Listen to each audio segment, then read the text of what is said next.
Yeah.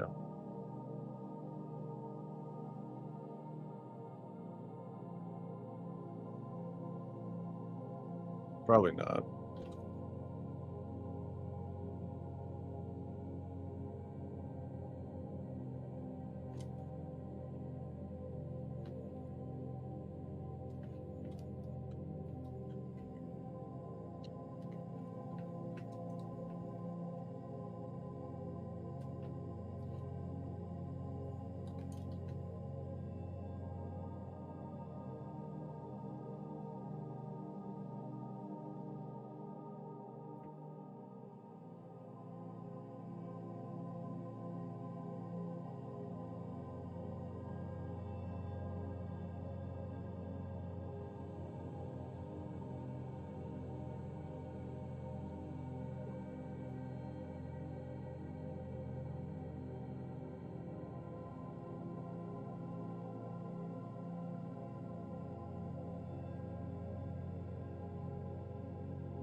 Yeah. Same people. Wonderful. It's beautiful.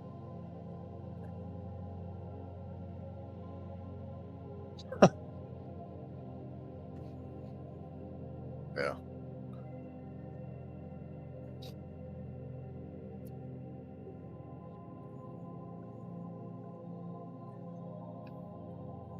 It was Husky. Husky. Or what are you talking about? Who? Yeah, Husky made a video and he had me in there. That was when I was copying Poor Pudding's comments, fucking with him, and he cut the video so it looked like my comment came before Poor Pudding's comment, and then he just like, oh look, it's Ambusher and Poor Pudding are the same people, and so is EGAD. I'm like, yeah, okay, yeah, well, yeah, go with that, go with that.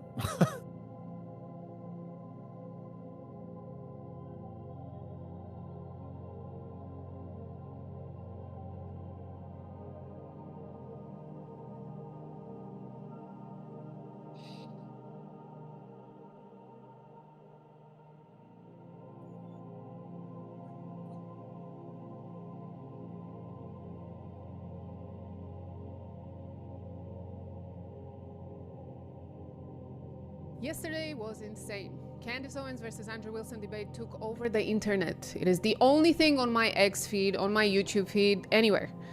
PBD, who was the moderator yesterday, posted a poll after the whole thing was over. And here are the results. You can see 140,000 votes, over 140,000 votes. And, well, an overwhelming majority of polls showed the same results. Candace Owens won. They are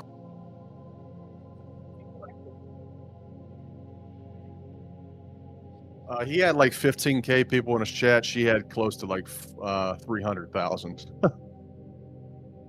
Yeah, she had a lot of fucking people, man.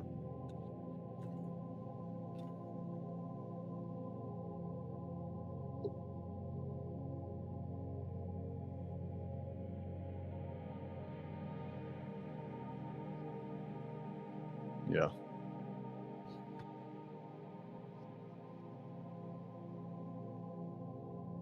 calling her now Candace Owens. Yeah, she had a lot of The people. E is The silent Whatever in her name. podcast, you know, the show that he goes on pretty regularly as well, the Brian Atlas.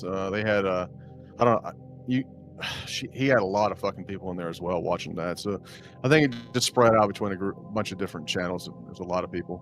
But he had, you know, like I said, he had close to 15, 20 almost at one point, I think. No.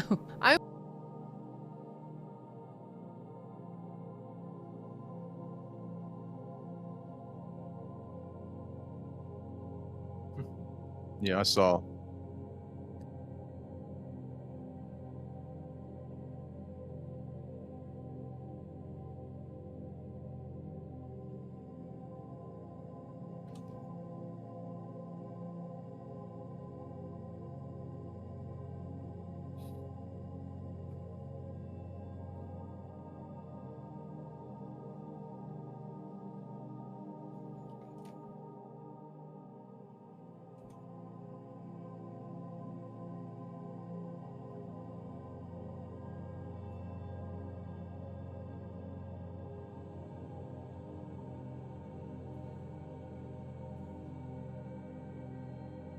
I'm going to show you people's reactions to the biggest moments of the debate. Some very surprising individuals that sided with Candice and were embarrassed for Andrew.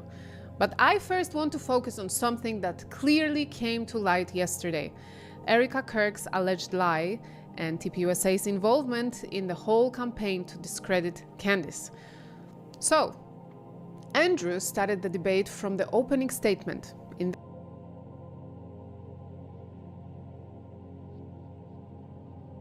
Yeah, I was.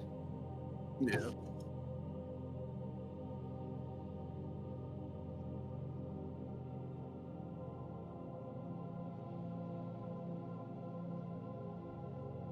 Yeah, I gotta actually step off for a minute. That's why they shut the game off. I'll be back in like a few minutes though.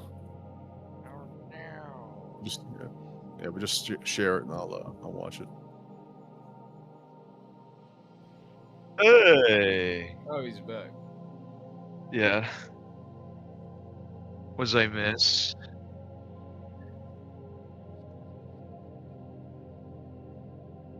Don't be gay, don't be gay, don't be gay, don't be gay, don't be gay. That's Oh, look. insane.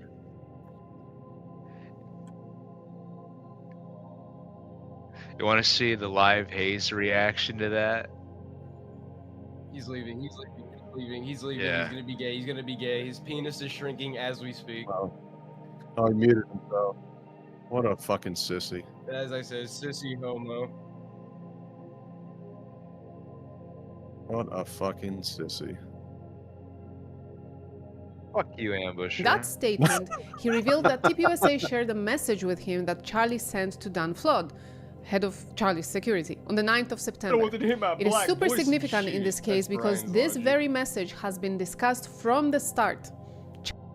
Yeah, I know, and I've tried telling him that. I'm like, you sound completely normal, and he's like,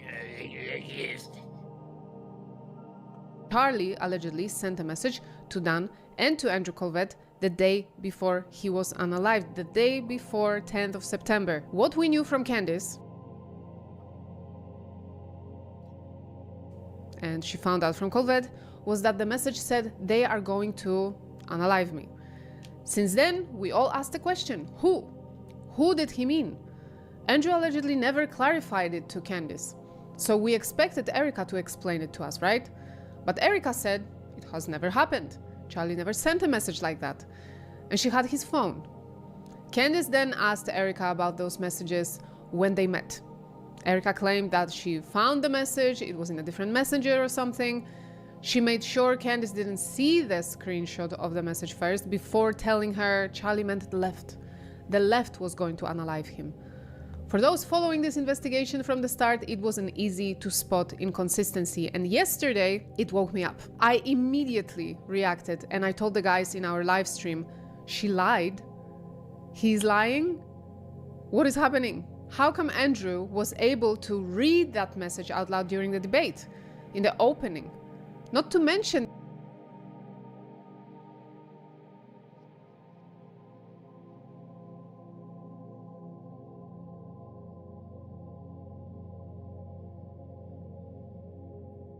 that he did it to throw Candice off from the start, maybe intimidate her and make her think that he has some tricks up his sleeve, that he got some help from TPUSA before the debate to blindside her. Here is a compilation of clips showing all those events, one after the other, so you can appreciate how weird this whole thing looks. It was posted by Angela Thompson on X. I don't know who's the original author. I'm not sure if it's her, but this is where I got the clip from. As I hold in my possession never-before-seen messages from Charlie Kirk to his security team on September 9th, 2025. I'm going to share the message with you today, which is the first time this information's ever been publicly revealed. On September 9th, Charlie's security team wrote to him, yes, law enforcement has been fully supportive and agreed to a security plan and posture. Tomorrow's event will be covered by both my team and the campus PD. If additional support is required, patrol units will be available. I have 11 on site. Charlie responded with this, okay, great. Remind them that they are there for one person's security only, because I'm somewhat worried the left is trying to kill me. That was a message sent September 9th. Whatever could he have meant by that? Well, I think he meant exactly what he said, that he was worried the left was going to try to kill And we knew that there was always going to be a but Charlie and I we promised each other we would never live in fear. And he would say, if they're going to get me, they're going to get me.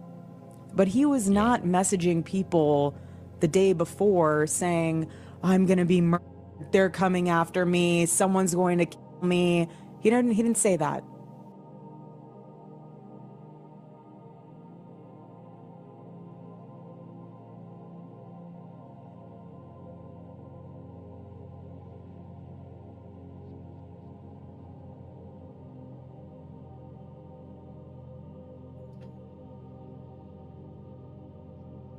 And I have his cell phone.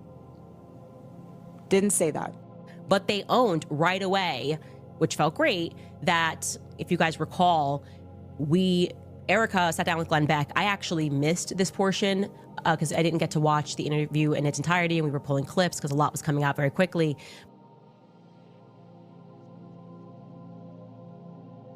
Can you hear me now?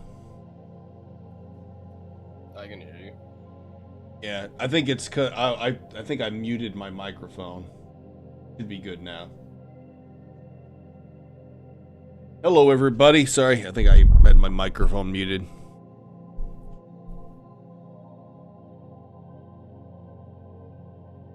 Cool. All right. No, what I was saying here with this, so this is of course, this is the Andrew Wilson versus Candace Owens debate. Hey, what's up, Vector Assassin? We got Drone as well. We got Wootugu. Hello, friends. Synth is drinking water. You're temporarily here now. Yeah, so basically what I've covered so far is Andrew Wilson decided to open the debate with this text, or these never before seen text to Charlie Kirk. And I guess he didn't know that Erica Kirk basically said these texts weren't happening. So if Erica Kirk was saying these texts weren't happening, but they were according to Andrew, who's lying? That's the problem. And Candace basically talked about these texts here. So I was telling Ambusher beforehand, like Andrew really kind of set himself up for failure here by doing this whole thing, because it looks like either he's lying or she's lying. So it's like, oh, here I've got the magical bullet that'll sink the whole ship, but he doesn't know about this. And something else I said is, it looks like Candace quote unquote won. You saw the metrics beforehand, kind of showing that, right? But I think Andrew kind of won the debate portion of this, but the debate portion of this really doesn't matter as much as the optics matter. I think Candace, I mean, she got $300,000 out of this, and everyone's saying she won. That's really embarrassing for Andrew. Like, there's no, and you know what? Long term, I think will show that Andrew was right. I think that's the thing. But in the short term, I think this looks really bad for him. And I think it's kind of a sign of where the right wing is right now. But there was a portion that was going around that was viral, and it was Erica saying that she had Charlie's phone and that Charlie never texted anybody the night before, saying that he thought that they were going to kill him. And that obviously reflected poorly on me because I was the one who said...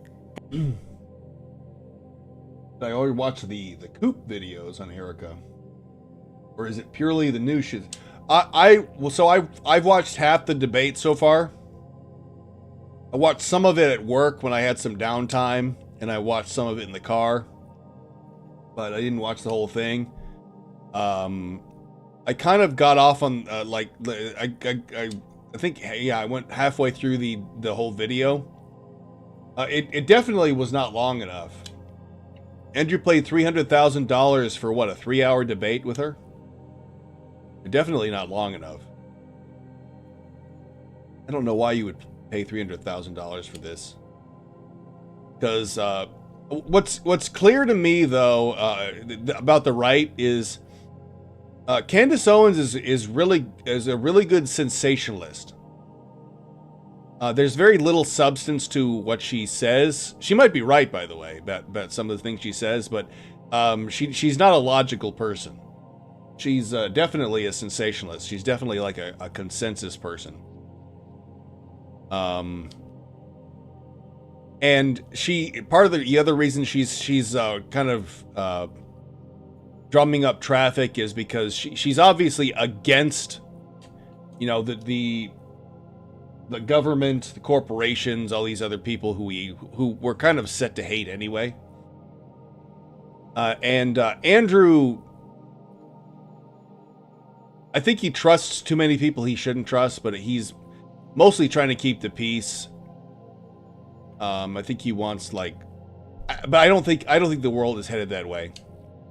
To be honest, it's tragic that the world's not headed that way, but I think it's kind of set in stone. I think too many. He's working against too many factors that are just kind of set against him. I should say she's a void, no logical individual in that group, right? But that's kind of where we're at, though. That's kind of where the right wing are at. The right wing is really pussy whipped right now. Like, boomers really just want to listen to women. They just want to listen to their wives. So they just... And for Candace in particular, I was even talking about this with Ambusher and Kane beforehand, is that I think too many people are kind of Twitter-pated with the fact that we have a black woman in our corner.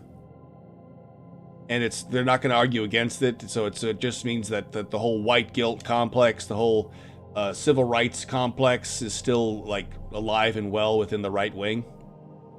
So that's another reason why people are not going to disagree with Candace, because it's like, hey, the left can't play identity politics against us if we have fucking black femoid talking about this shit. So yeah, there's just way too much going on here. That he did in fact text multiple people the night before. And then I went on Jimmy Dore on Friday, Jimmy Dore's show, and I clarified. I said, Andrew Colvett told me specifically that he was one of the people that received this text message. So I got that first person. I didn't get that from a source. I got that directly from...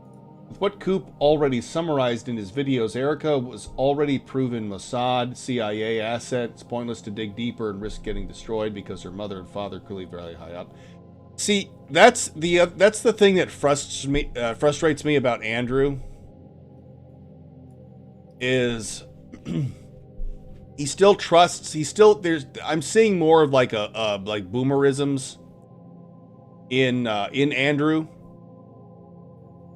where he's like, we gotta trust in these people, and I just want to be like, we can't trust in these people anymore. Like, they've all betrayed us.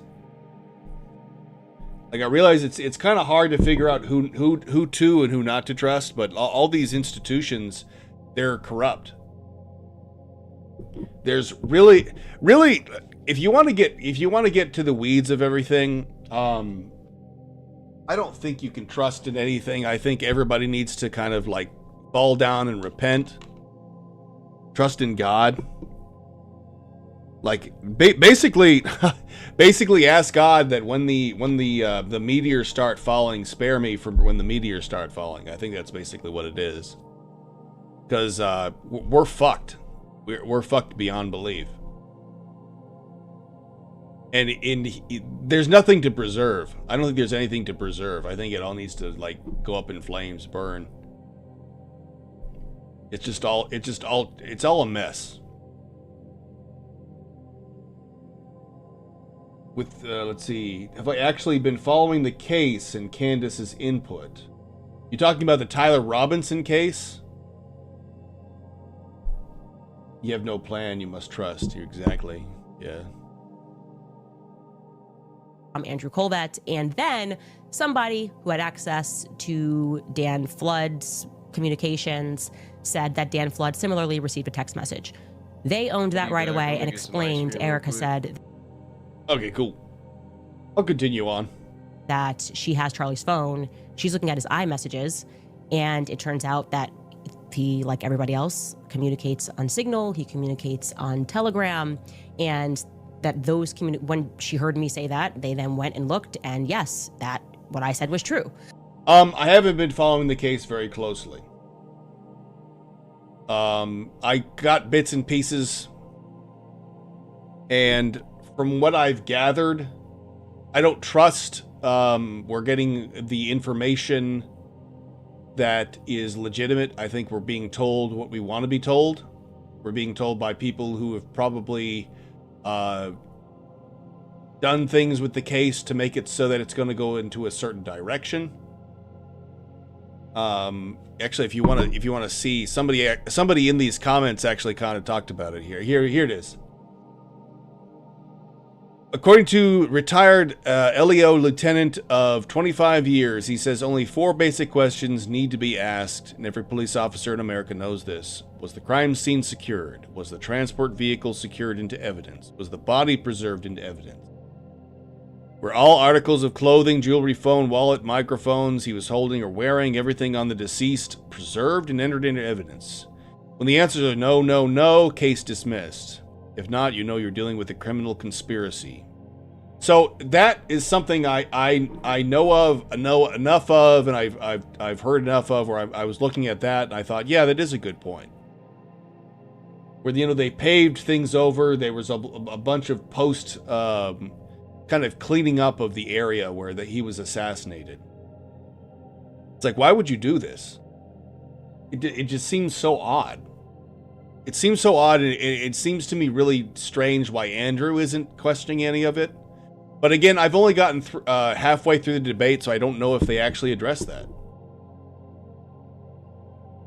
Just don't like the justification from Candace that she's trying to protect an innocent man. He's a leftist degen, I don't care. You're talking about, about Charlie? In that Memory Runner post, I said something like that, responding to people who are just calling the thumbnail a joke. What are you talking about? I don't even know what you're talking about. Memory Runner post. Andrew Colvett received a message the night before, and Dan Flood received a message the night before. Now, they asked me if I had actually, You trying to protect Tyler Robinson? Well, even the whole narrative of him being a leftist degen, that seems to fit the category very nicely. Here's what I don't get, by the way. You know when there's a terrorist attack and the mainstream media is very hesitant to tell you who did it? For Tyler, it was completely different. They basically kind of let you know exactly, it all fit the bill, right? That's what was weird to me. I was like, okay, so the left for years now, if there's been a school shooting, if there's been a terrorist attack, whatever it is, they don't they try to leave out as many details as possible until the last minute. But for Tyler, it was straight up, here's everything we know, and hey Chud, he fits the bill exactly of the kind of people you think that you hate. And as soon as I heard that, I thought, what? Thanks for finally, hey, mainstream media, thank you for finally telling me exactly what I need to know. And why are you so cordial all of a sudden? Why are you telling me exactly what I want to know all of a sudden? It just seemed very odd to me. Now, it could be, again, why Tyler's a freak and all this stuff. It could be true, but at the same time, that's really, what does that information do? That information is just confirmation bias at that point. It can't really, it's not really evidence that he did it. It's more just, it's feeding into a narrative that we already have about the way that we think these people are and the way they act. That's what I find troubling. It's like, okay, so you know all this. It's like you found the perfect person, or this is the perfect person. He fits the bill almost exactly. Almost too perfectly. You know what I mean? Boomers are unable to accept that their own state wants our race gone. Yeah, pointless to hope for anything good out of that generation. Mr. Sculliam, how are you doing, sir? Hello, day 6 of my nasty multi-country storm's aftermath. Without power, I am well hydrated, fed, and clean. Probably will be another week until things come back into order. Oh, wow. Is that the earthquake? Well, no, you just talked about a storm. I know that there was like an earthquake in South America, I think. But yeah, man. I'm glad you're being taken care of. It's good to be prepared. So, yeah.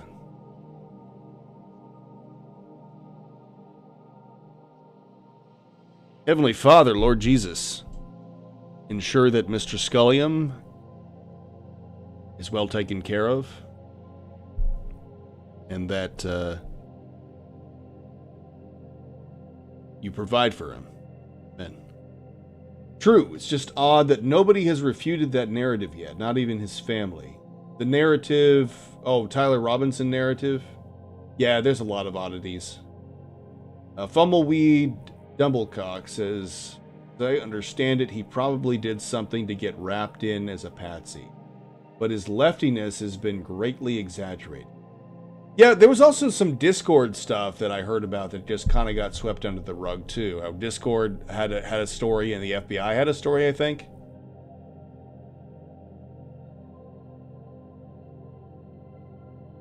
Oh, when you said my country, I thought you were outside of America, but it wasn't an earthquake. I'm an American. Having a lot of working class boomer neighbors willing to help out, including giving away coolers, letting them charge my stuff. Well, cool. That's good.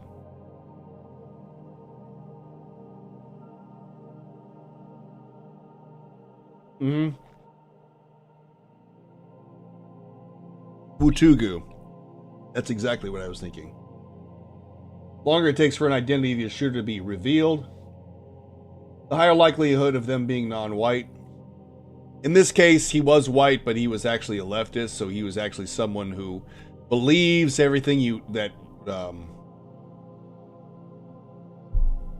basically he's the perfect antagonist, I should say. Regions of state, gotcha. Without any actual leads, might be actually true. Poisoning the well and planting the seeds of doubt still serves the same. A copy of what Dan Flood got the night before, and I said no. Somebody told me what it said, which was almost exactly what Andrew said, which is they're going to kill me. And the earthquake I'm talking about, Colombia? Yeah, that's what I've been hearing about. Andrew did not know who that he was referring to were, but they clarified that the message that Dan Flood received said the left is going to kill me. So I can't confirm that one way or the other. I have to trust them on that because I did not see that concrete message. I was told that it said they. So they're trying to get a gotcha moment on Candace here, that she didn't specify what the message said, that she never mentioned it. No, she did. It was in December. And that's how we know that Andrew Wilson did not watch Candace. He had no idea what she revealed on her show. Yeah, that's what looking back at that's kind of. So if you guys don't know, Andrew Wilson paid $300,000 to do this debate. You would have thought he would have made that kind of preparation. for something like this. And the fact that he didn't is just kind of, it's weird to me. It's just strange. Like, did he, I guess, I don't know, man. It's so bizarre. What evidence she actually revealed. What he did, he watched probably like viral clips of her, clipped out of context, about Egyptian planes, about Huachuca, about the receipt. Then he spoke a little bit with TPUSA that they told him what she said about them. And then he decided he's equipped to do this debate with her. Nope. Not after a year of investigation, not after a year of daily new information coming out.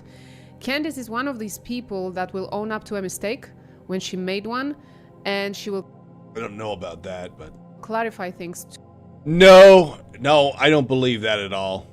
I don't think she will. I think she'll talk her way out of it. To the best of her ability, okay? And she said, they told her that the message to Dan Flood said the left was going to unalive him. Okay, what did he write to Andrew Colvett is still a mystery since then, and we know what was happening that day. We know why she...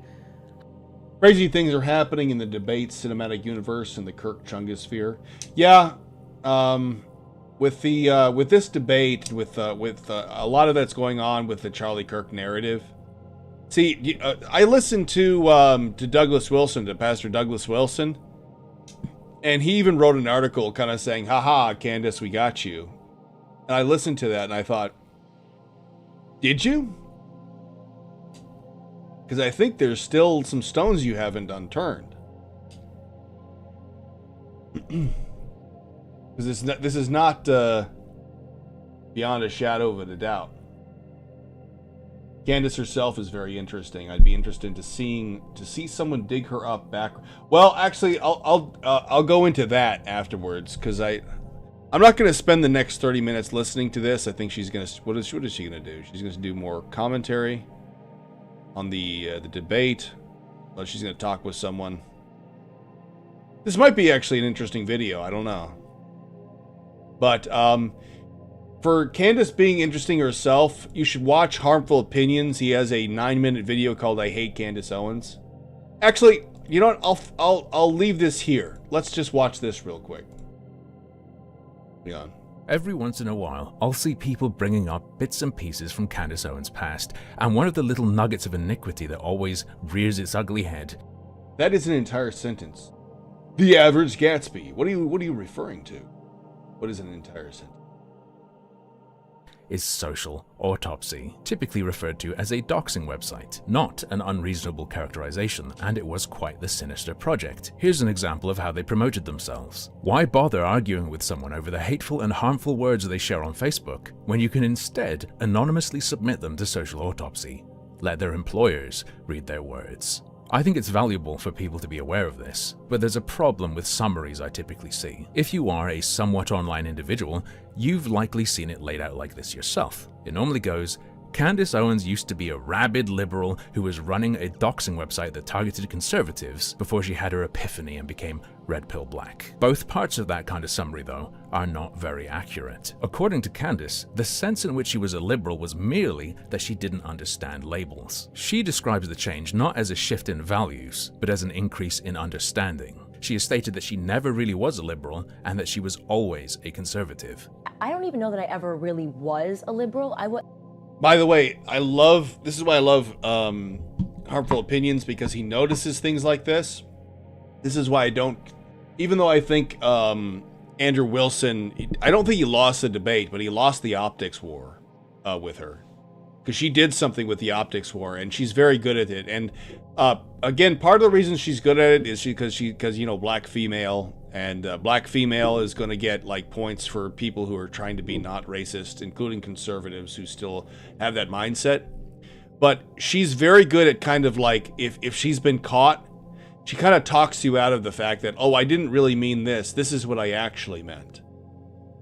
Well, I didn't care about politics. Yeah. So you have to think about this. I'm just a girl that was trying to pay back my student loans. I wasn't involved in politics. I didn't really know what being a liberal meant, what being a conservative meant. I think At the end of the day, I was always a conservative. According to Candace Owens herself, this get-out-of-jail-free card in the form of her totally flipping overnight is invalid. Additionally, the idea that social autopsy was meant to target conservatives is incorrect. In practice, of course, it would disproportionately affect conservatives, but they're not who the gun was being aimed at. Candace Owens' doxing website was meant to target children. People at the time were concerned that minors might get caught up in this, but very, very few were aware that that was the entire point of the project. The version being crowdfunded for on Kickstarter was a test run for that. Here is Candace Owens in 2018 talking to Joe Rogan explaining this. And this is the social. Let's say 2018. This is just 8 years ago, but this is what I hate about the internet is people forget about this shit.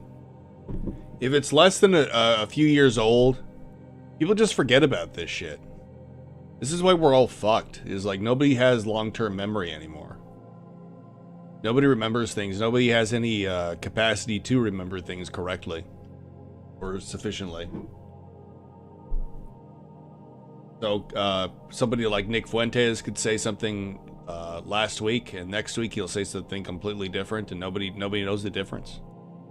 Social autopsy bit that the YouTubers were freaking out about, and they thought that it was a political machine, and it was going to be to help children. I felt I'm not aware of this. What is right, this so social? it was. And Candace Owens is a limited hangout. She's got some good info, but the rest is BS. Her sources feed her BS, so the people that listen to her derail from finding good information. I'm having trouble figuring out whether or not some of this is intentional and some of this is just part of the way social media works. Because the way social media works is it's low attention span, low information, low IQ. We feed you a bunch of stuff really quick, and we expect you to remember this, or we don't expect you to think about this or remember it like in the future. And we do this to you all the time. Like, this is the way all of social media works right now.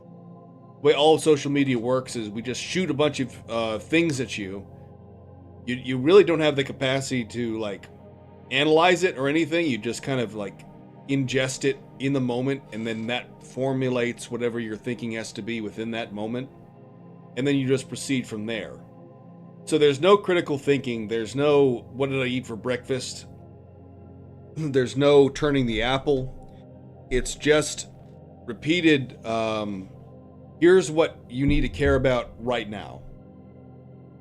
And tomorrow you'll care about something completely different. But it never launched. It was an idea that I had to build something. 2018 was 10 years ago. 2018 was 8 years ago, because today is 2026. And if you minus 2026 from 2028 or 2018, you get 6. Or yeah, no 8. You get 8. Now, if it's 2028, then it will be.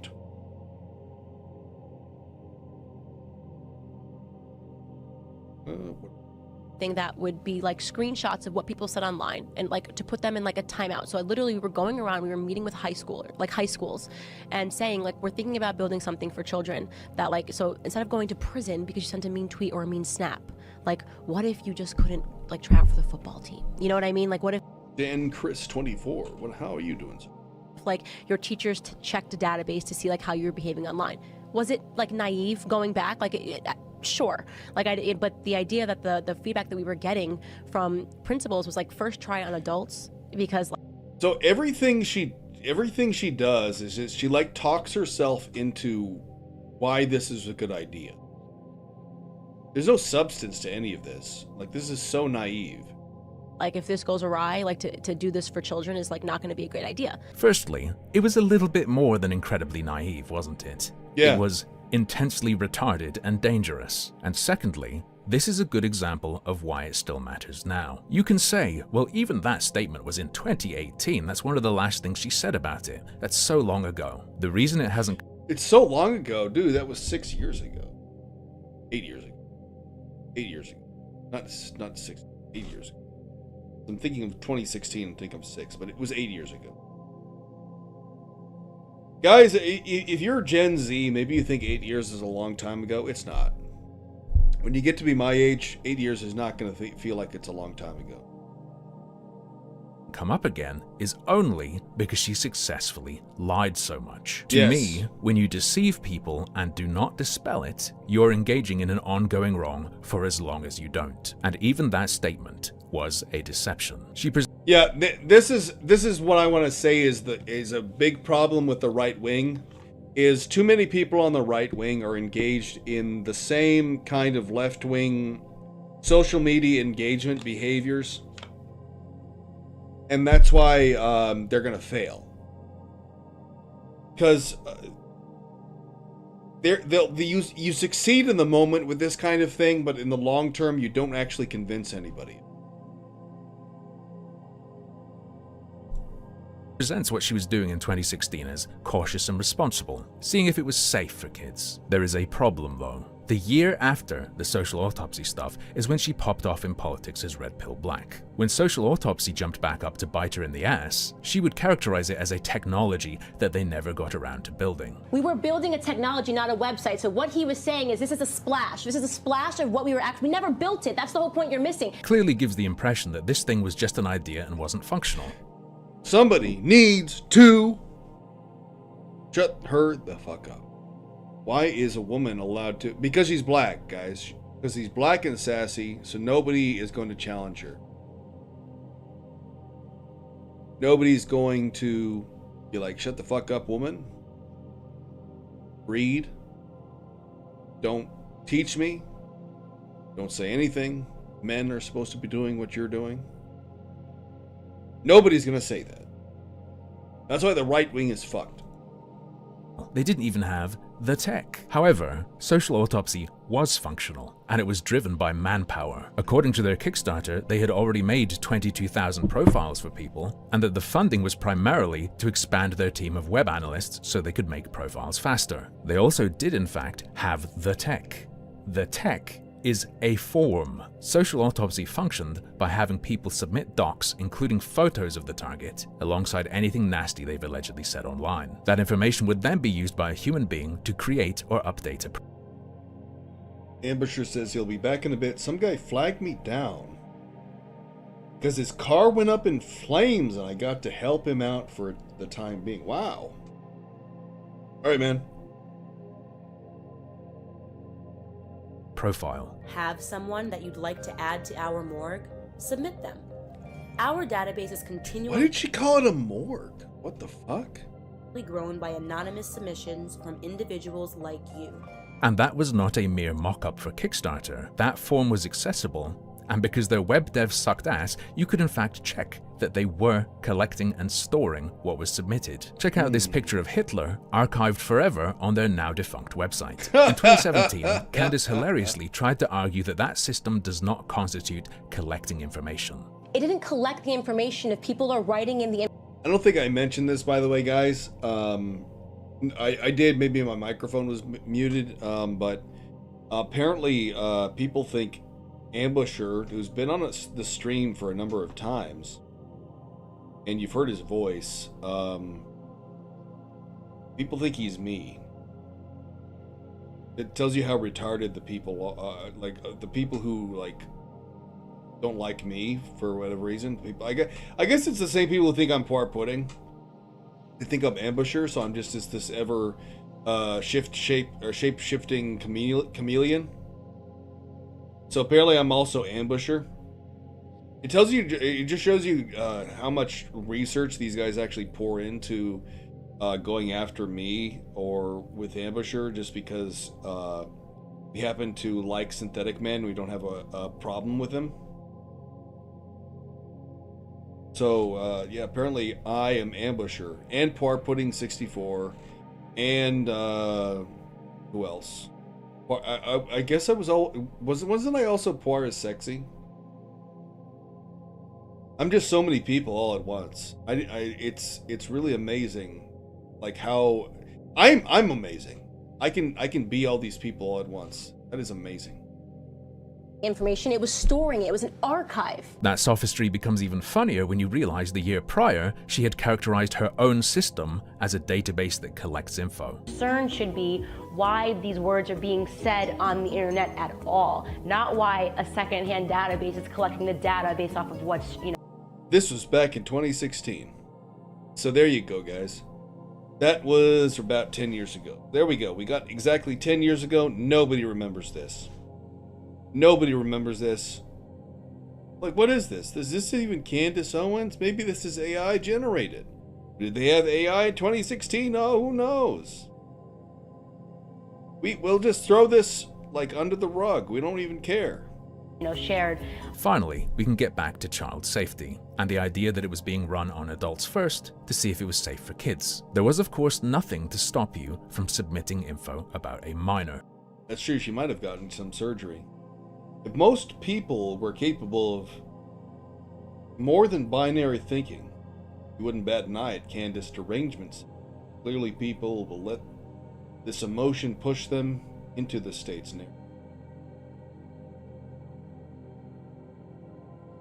This isn't necessarily LeBron James. an issue in and of Luke Skywalker, what's up, man? itself. If it's just a form, anyone could just write in a After I'm done with, well, actually, I don't know how soon I'll be covering this, but maybe we'll play some Space Marine. minor's details. What matters is what happens afterwards, what the analysts do with that. People were concerned about this, so they asked, what if a minor's docs is submitted? You never thought I was Poir Pudding 64? Yeah, you know what's funny is, people don't remember, but Poir Pudding 64, and I remember this because I used to watch synth streams when this was happening. Poir Pudding 64 used to play with synth. I think that's how he eventually became a mod. For me, I played a little bit of Breakers. I just tried it out for maybe, I don't know, half an hour to an hour, I don't know, but I got through the tutorial and I looked at the skills or whatever it is you buy, the gacha part, and I looked at all that and I'm like, yeah, I'm good. And I immediately uninstalled the game. Now, you know, it's funny, I don't even know if my Steam is public too. Poir Pudding 64 that's what he used to do. He just used to play Breakers with synth. So I don't know. Actually, I'm curious about what kind of fanfic will result as of me. I guess maybe I was the one who was playing Breakers with synth. Maybe I didn't install the game. Maybe I actually kept it up and I actually got really good at Breakers. Yeah. What if someone plugs in a minor's picture, details, state, school, and alleged social media accounts? First, Candace justifies their inclusion in Social Autopsy. What about minors? We are seeing a lot of people that are showing concern for minors, and I guess it's sort of a two-prong approach, which is first, you guys should be visiting the terms of service on Facebook and on Twitter because they thoroughly explain what it means to be a minor and what you sign up and what you agree for when you check that box and agree to their terms of usage. Pretty much, if you are a minor... What the fuck is this music she's using in the background? Like, here's this happy, funny music, and while I'm explaining to you how I'm going to be tracking your children. Like, what the fuck, dude? You are not excluded from anything if you are posting in a public place saying awful things. And then, far from her 2018 claims...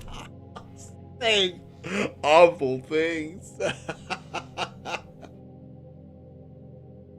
Oh no, all these awful things. Joe Rogan, when she was trying to cover her ass by saying they were merely testing if it was safe, she argued it was safe and they would be included. That said, we stand by the fact that we think the best time to be on our database is when you are a minor, because that's exactly what we're trying to do. We are trying to affect their, conscious when they're young so they know to use the internet more responsibly. Oh no, guys, see, oh my god. This is why this is so naive. Like, don't listen to these women, dude. See, this is the thing. This is the hugest disappointing thing about the debate between her and Andrew Wilson. Is because the fact of the matter is that end of the day, Candace Owens is still a woman.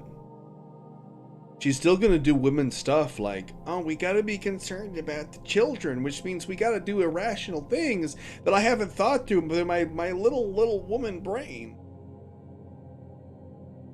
Like, shut the fuck up. Let the women, let the men, like, do the thinking on shit. It's not your job as a woman to protect people. You're going to do naive things like, I think kids should give their information out there and everything will be fine. God. $300,000 and you debated this fucking monkey, Andrew. Like, what the fuck are you doing, dude? What the fuck are you doing? What the fuck, dude? Oh my God. Possibly when they're older. There's no harm, no foul really if you're a minor, right? You have this profile for 365 days. You're not applying to college. You're not, going out for a job. It doesn't do anything. You were asked about streaming earlier, didn't get a chance. This was kind of spur of the moment, Luke Skywalker. To affect your livelihood in any way. Stunningly idiotic and reckless. When Yes, exactly. Oh, right. One day Egad said, the buck breaks with me. Dedicated himself to break. Exactly. Breaker sucks, guy. I don't like breakers. It's just not for me, guys. I can see what synth was. I guess he got addicted to it because it's Dragon Ball, but there's no appeal. I don't like it. Hey, he's playing right now. This is actually Ambusher speaking. Yeah, exactly.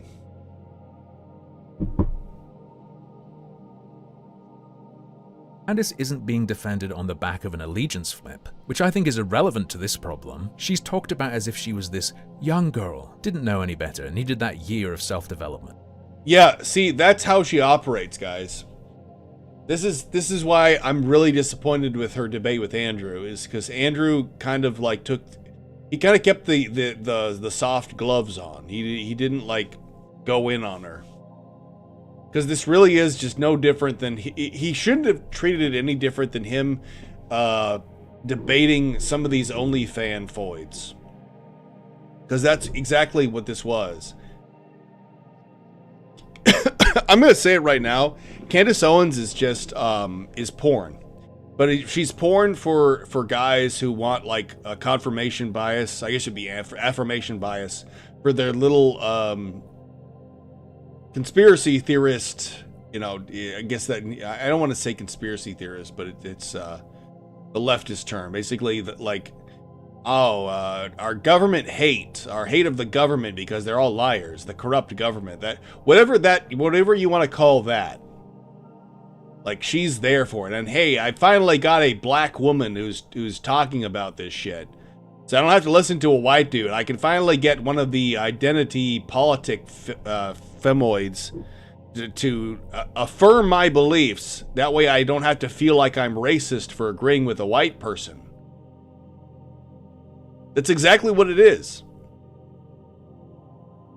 And it's still this whole, I'm agreeing with this woman, which alleviates the white guilt for me not agreeing with someone else who's probably saying the same thing, but they're white and they're male.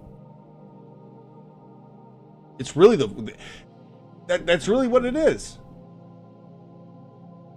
You got to articulate it that way, and Andrew Wilson will never articulate it that way. I don't know why.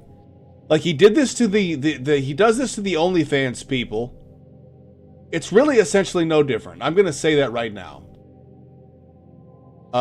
Candace Owens is a whore. She whores herself out on social media, and that's why Andrew Wilson lost.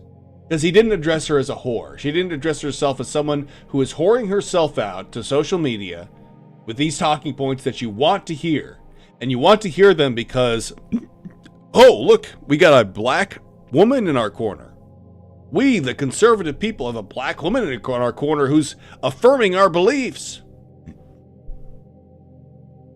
Look at us. We're not concerned with logic. We're not concerned with anything else. No, we finally get to not be racist and sexist because a black woman agrees with us. That I swear that's exactly what it is. That is exactly what it is.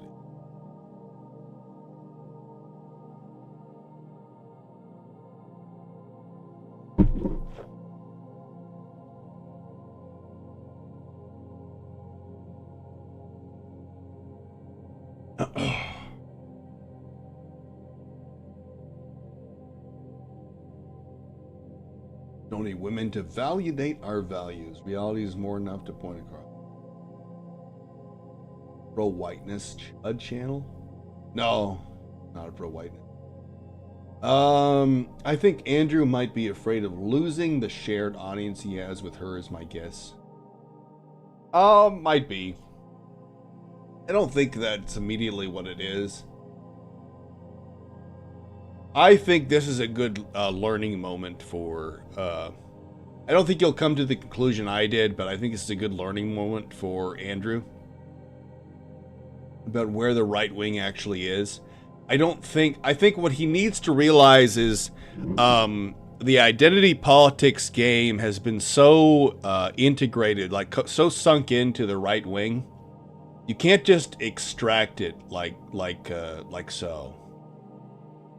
Like it's built into the right wing. Like there's too many people who are quote right wingers who still like they can't divorce themselves from identity politics. It's like they feel like, oh, I'm correct about this, but because of the way the left is, like they feel like they can't find a good they can't stand on a point unless a black woman also stands on that point, because at that point they're like, oh yeah, see even the people you think that you use against me agree with me. So it's not enough to be right. You have to be right according to the terms set down by your enemies. So if it's not enough to be right, you actually have to defer to what your enemies say. Just to own the libs, right? To have your own the libs moment, you're fucked. You are fucked. Because at that point, you were at the mercy of someone like Candace Owens. Back then, in 2016, I was 25 years old. The problems were numerous and obvious to me, and had nothing to do with political persuasion. Candace Owens is older than me. Cut out this "she was naive" shit. You're looking at retardation. Would you like to see some more? What if somebody creates a fake Facebook on profile and so the screenshots that are being submitted aren't? Look at all this lipstick she's making. Like, she's going for the Aunt Jemima look? Like, what is she doing? Real. That is a fair question. I think that the most obvious way to answer that is just to say, if somebody creates a fake Facebook profile pretending to be you, you've got a bigger problem than social autopsy, right? No, actually, the database... Actually, Islam is lies. You say you want a housewife to be financial burden on me, contribute nothing to the house. Well, you do want a housewife who does. Something that's good about a wife is you produce children. Of course, you need a woman to produce children. If you get old, you're gonna have a lot of problems when you get older. You do want children that who love you and will take care of you in your old age. Probably not going to happen to me, maybe, but who knows? I think paying much attention, Candace, is pointless. The only guys watching her are 2-digit IQs. Should be. Yeah. Is presenting itself as an authority and partnering with anti-bullying foundations that's telling your employer it's real is much worse. We're a secondhand problem and not one that's really that much of a threat. What a wonderful tagline for your business. For me, not that much of a threat. Oh my god, dude. Witnessing social autopsy was one of those one and done things. Boom. Candace Owens? Yeah, fucked in the head. You don't fix that in a year. But that is enough time, apparently, to learn how to sweep such a thing under the rug. Downplay just how bad it was. Merely a bout of slight naivete. My product was never launched because the Kickstarter was killed, so you can't use it to assess my character. It's not that deep. The seat didn't...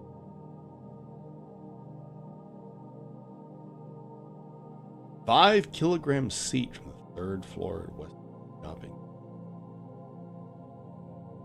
Not that deep. Hit anyone and convince everyone that in all of that, you were actually a victim. Your attempt at starting a business shut down by Zoe Quinn, the Gamergate girl, because you were going to own the libtards too hard with your website. We The had an world would idea. probably be a better place if everybody did have to If use ev- their I real know. name. I actually am not opposed to that, but Oh no. Oh no. And nobody remembers this. we weren't building it. You know, that But was why the was point. she opposed to it? That's why I'm so confused. Well, you know, the bread and butter of the Gamergate scandal is that people say she harassed herself. I can't believe the SJWs did this to a black businesswoman. There was barely any See, this is how they get you guys. This is how they get you, because you have the boomer mindset, which is, see how they did this to a black businesswoman. See how your leftist politics don't work. Ha. See, yeah, we got you now. The hypocrisy and all that stuff and the shit. And it's like, yeah, but this black businesswoman is wrong. Sorry. Yeah, she opposes your quote unquote enemies, but she's wrong. Anyway, she's a fucking retard. Oh, but we got to own the libs. We got to own the libs. See, this is why, like, when you say, like, when you bring up politics, we're like, hey, anything wrong with social hang on. autopsy. Because we own the libs. Hey guys, we're right. We own the libs. We did the thing that made the libs angry. It's like, yeah, but you're a retard. Like, why am I listening to you? Cool, you made retards angry, retard. It doesn't make you any less of a retard. Candace Owens won the info war, if you will, and Yes. very handily. Oh, good. He mentioned it. This is exactly what happened with Andrew. This is what Andrew needs to learn. She won the info war. The info war. That's what she's good at. That's how you succeed, by the way. You can lie all you want and you can destroy yourself. Years from now, Candace Owens will not be remembered well. I'm gonna guarantee you that she's not gonna be remembered well. But that doesn't matter in the here and now. She's securing the here and now. Oh, I've heard of Academic Agent. Somebody recommended to me was Revenant 776 or something like that. Yeah, I had some of his videos recommended to me, so I've been watching them. But I've not really investigated Academic Agent. Maybe I should. Detail that can be gone into, but I don't think it's worth anyone's time. This is just why, to me, as a person really, she's a write-off. As a piece on the board, the question people are more concerned with is she a grifter? I mean, if she is, grifters have pros and cons, right? If they're good at what they do and you can capture them, have them working for you, that can be great. So long as when you build them up, you recognize the risk that a powerful enough entity could come in and flip them, subverting all of what you're doing instantly. Especially if you end up being more loyal to them than they are to you. Handle with care. Make sure you're using them, they're not using you. Yeah. All right. All right. Go back to.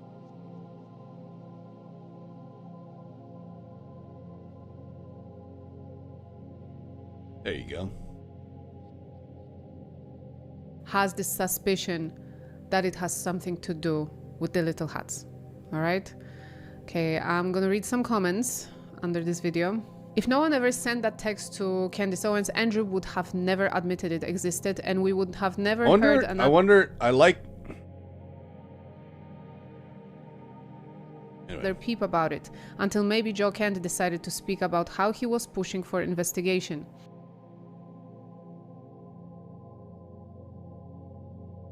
I don't know if Andrew would have done that, though. It's a speculation. Obviously, we know Joe Kent was pushing for investigation because he was suspecting there was some foreign involvement, okay? Another comment did to her. Even though at the beginning he says he will show it today, okay? He has the message, he will show it. That was in his opening statement. I'm gonna go through it. He refused to show it even when she asked. And she also asked him how did he get his hands on that message. Here are those clips. Let's see how it went. You said you had some new evidence at the beginning of the. Oh yeah, we should you had show that something text new. message that you read, Did you just wanna because share I that? think that's important for the public. You shared it out of context, I'll do it on my show. I'll share the text so you're going to message. read it on my show. Oh, damn, dude. Why would you do that? Why would you do that? See, guys, why this is so stupid is it's all about showbiz at that point. I fucking hate this. $300,000, guys. $300,000 to this stupid debate where everybody like voted for Candace Owens. And it really just, it begs the question, like, okay, what are you doing, Andrew? Like, is this just showbiz? Is that all it is? It's just showbiz? Like, hey, I'm going to do this on my own channel and increase my revenue streams and people watching this shit. Meanwhile, I paid $300,000 for a debate that didn't go anywhere because I softballed everything. I didn't actually attack this whore for being a whore, for whoring herself online, doing what women shouldn't do. No. This is why I fucking hate social media, is because like that is grift right then and there. Like, Charlie Kirk died. Charlie Kirk fucking died. But I'm not going to show this thing because I want to show it on my channel because I want to get all the monies and everything that comes with me exposing it that way. Like, that's fucking shit, dude. Fucking trash. Like, oh, here, I gave you people a taste. What is this? Is this Netflix, guys? Is this Netflix? Is this HBO that I'm watching?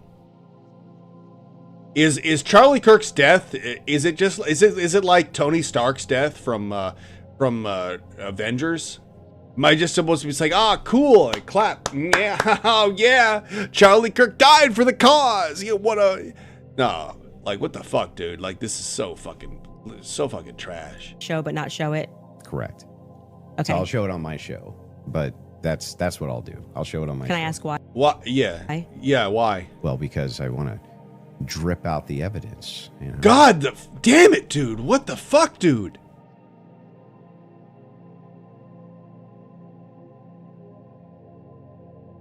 Why would you admit to that? This is again the best video that Synthetic Man made about this shit is the sincerity is dead. We've just turned this all into showbiz. We're turning Charlie Kirk's death into showbiz. So he's no different from Erica Kirk. I didn't see this part of the debate. This makes me angry. I just want to dole out to my audience this thing that happened after Charlie Kirk died, but it's just going to dole it out like it's evidence. So like, what the fuck is the worth of your debate then? This is so fucking trash, dude. What are you doing, dude? I've lost so much respect in the last few minutes for Andrew right now.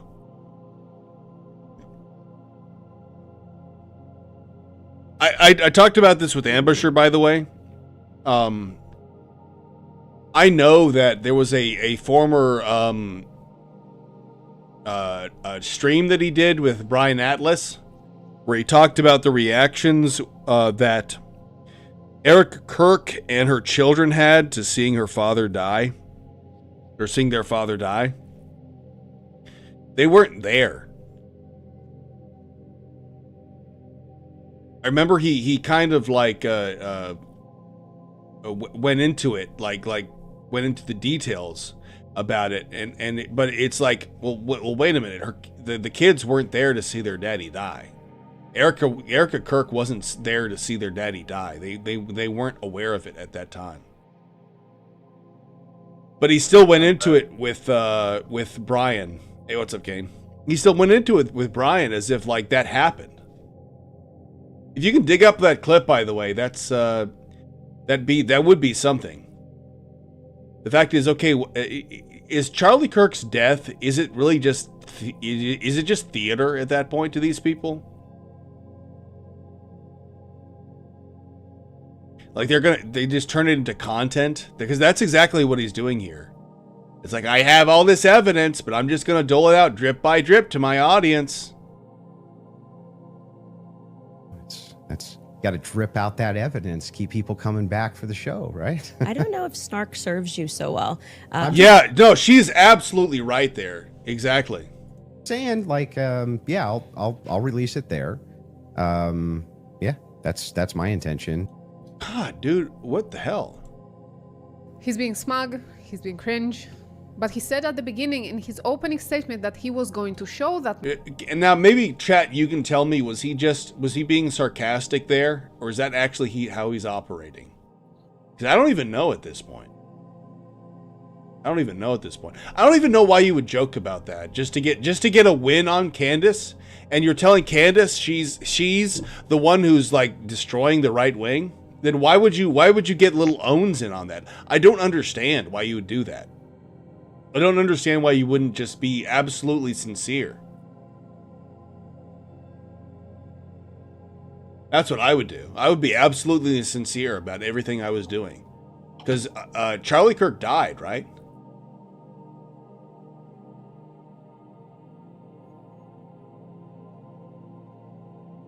Oh God. I'm by the way, I'm having some I got some whiskey with me today, so it's probably curbing the my anger. That is really frustrating. Message. He changed his mind, I guess, and he thought he cooked. He thought he did something. To him, it was a mic drop. He tweeted this. Can you show us the text message? I'll release it on my show. But you came claiming you had evidence. Lights go out of the eyes. Me smiling. Any news on the shooter trial? You're talking about forgot his name, but I don't know. I haven't covered it. Yeah, it was sarcastic, meant to as a jab at her, but at this point is just lampshading the fact that his reason for this debate is solely, obviously, content. Yeah, that is the problem with the right wing. Well, specifically on social media, the right wing. I was telling Kane earlier that I just have fatigue for all this shit, like right now, because it's like, you know, you got this synthetic man, the Chud sphere, like talking about our shit, but it's like nobody listens to us, right? Like these people don't listen to us. Like it's so fucking obvious. Like I was talking to Ambusher about Kane's review of the Goys. And it's like so fucking obvious. Like they change hands. So that you get a director who's a Jew who comes in, and the whole thing gets like destroyed. You destroyed this whole fucking thing, and it's like nobody pays attention to the person who's actually like running the show. It's almost like it's funny. It's like imagine like you're a guy's driving a school bus. And then halfway into this route, he changes hands to, was it Alan Kripke? Or whoever it is, Kripke? I think it's Alex Kripke. Alex. Yeah, I think it's Alex. Yeah. So you change hands on the bus. And then all of a sudden, it's like the bus goes into a ditch, catches fire, everybody dies. And it's like, oh, what happened? Nobody blames the driver. Everyone's like, oh man, who could have known this had happened? It was just a horrendous accident. Nobody even knows who was driving the bus. And Kane's there being like, well, it was this Jew. And then they were like, don't be racist. It's not exactly hard to figure out. It's just, it takes a 2 Eric second Kripke, Google yeah. search. Oh yeah, Eric. Yeah. People are just so stupid. It's like looking you in the face. It wasn't a gotcha Corrupt moment. Kike He number thought 97. His name's not worth remembering. Right. did there, okay? It wasn't. And people destroyed him in the comments. Someone says, so you admit Erica Kirk is a liar. And this is the perfect example of why she needs to be brought in for questioning. This is why people don't believe or trust her. Who's lying here? You or her? This makes her complicit. Another one, keep trying to pat yourself on the back. You lost, dude. Total narcissist. Telling Candace she's making things up. You're just a total isht show. And another one, you might want to go back and rewatch your own debate today. You got community noted on your own quote. There was more to the conversation about the text message. Candace asked him how he got it. Here it is. Her biggest defender. Do you still think she's too retarded? No. I didn't know Erica Kirk. I'd never met her before. Okay, but you had an issue with Turning Point being led by a bunch of fembots talking about the feminist angle. Still do. And then suddenly you go to the headquarters. Still think it's a terrible idea. You go into the headquarters. Mm-hmm. Now all of a sudden you've got text messages that you're sharing with them. You say that you and your wife are getting involved with management. No. By the way, something I should also mention is that apparently Andrew's wife tweeted something out that wasn't true about him, and he acknowledged that, about him being a sniper expert or something like that. And I listened to that, and he kind of tried to throw that under the rug, but that was something too, where it's like, well, that is something like, so your wife, maybe, Andrew, you need to stop your wife from just saying wild shit about you. Yeah. Oh, I'm not involved in any management. Muzzle on that bitch. Yeah. Control your hoe. Well, I'm pretty sure there is a clip of you where you say that your wife went to their recent conference and sat down, and then when you were on Joe Rogan... No. Hang on. I'll explain what happened, just so that you understand. Yeah. So I was invited there to do some debate training. Why am I surprised that by what? By 90%? 90% of the people made to be peasant serfs who obey without question. The Chud sphere has done a very good job convincing people they are actually human. Supreme Commander Master Race. He said he was an army sniper. Yeah, that's the one thing I remember. This is actually ties into one of the stories I'm writing, by the way. But the commoner, the peasants, I don't want to say they're serfs at that point, but many years ago were far more educated than we are today. I guess the peasants are today.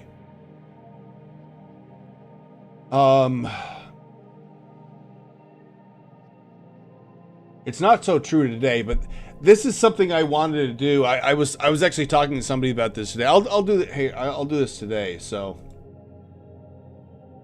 something I'll kind of boast about some of the stuff I'm also like working on. Where is it?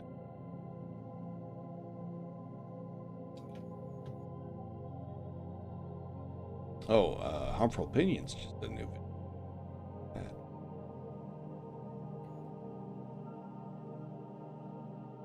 We're built for the desert, Ghost. Our home. So I kind of like, this is a video I uploaded recently. It was more just dialogue, and the AI stuff was just me experimenting with AI. But this was something I just kind of threw up in, just within a few moments. But I wanted to create this whole thing where you have a hated demographic. You have like two characters who are essentially, quote, furries or subhumans, right? How do they interact? And that's kind of like, I was creating a little scene here where it's like they're trying to function within a society where everybody else is human, everybody else is like functioning this way. And I want to make this alternative, like the higher alternative, the more preferable thing. I think you can actually like evolve out of it. I think you can actually like progress out of it.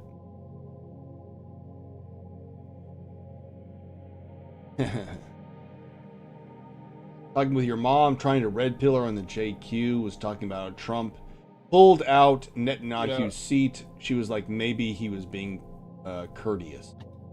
It's hard to believe you're not a furry when you make so much furry stuff.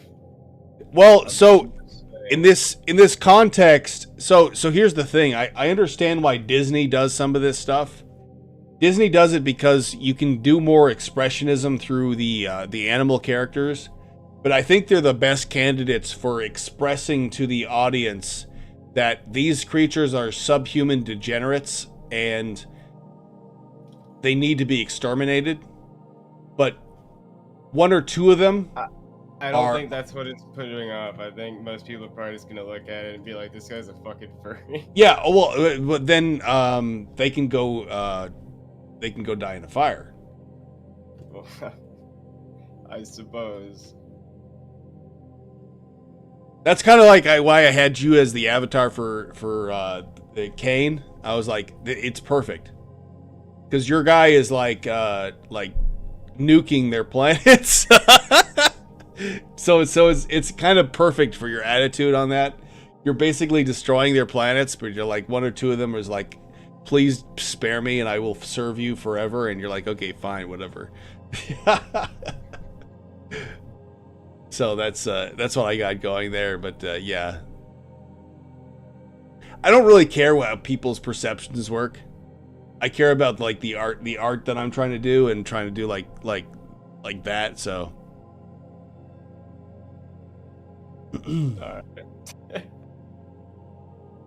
That's why I put your character as like Kane, do you know what I did with your character? What? So he's a great grandfather, but he still looks young because he's a super soldier. And so he has a farmland back on Earth. He has 2 generations under him. So he's basically a great grandfather, but he has 2 generations like under him who are like part of like where he is at. So that's why that's also implied by the fact that one of the cartoons I had was he has like farmland. He has a picture of his farm in the back of his captain's quarters. So I figured like Commander Percival Kane is like the 3rd generation of like a bunch of other humans, and he's like Skyrend is like, I want you to deal with these degenerate furries who have like their galaxy has collided with ours. I want you to deal with them. So Kane's like, all right, I'm gonna nuke all of them, and Skyrend's like, okay, you can do that, but like if there's any one of them who wants to like evolve past whatever there is, like show some mercy, show a little bit of mercy, but nuke all of them. And Kane's like, all right, I'll do that. So it's like, that's basically the storyline. Definitely would have given the option. Yeah. So I thought it'd be great to have like a point of view from 2 characters who are like, hey, this guy Kane is basically destroying our planets, but he's actually like giving us really good shit if we decide like, hey, we want to stop being furries and we want to start being like actual human beings. So like, why are we arguing about this? So it's like that's basically more or less the plot.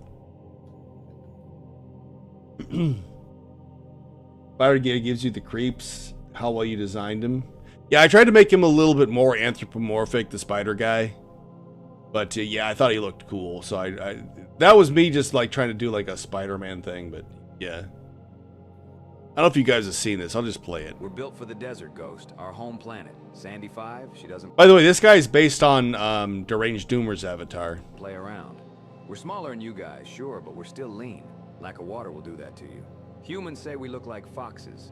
Some kind of 4-legged canine from Earth. Are you sure they didn't call you f***s?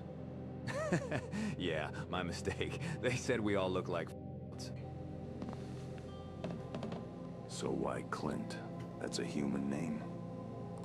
By the way, I'll probably like undergo this, but the reason why they use these kind of terms and words is because they come from a planet where they don't speak like people do. They kind of like use animal-like speech, like barking and growling and stuff. So the only reason they're like this is because they learn to speak like people do.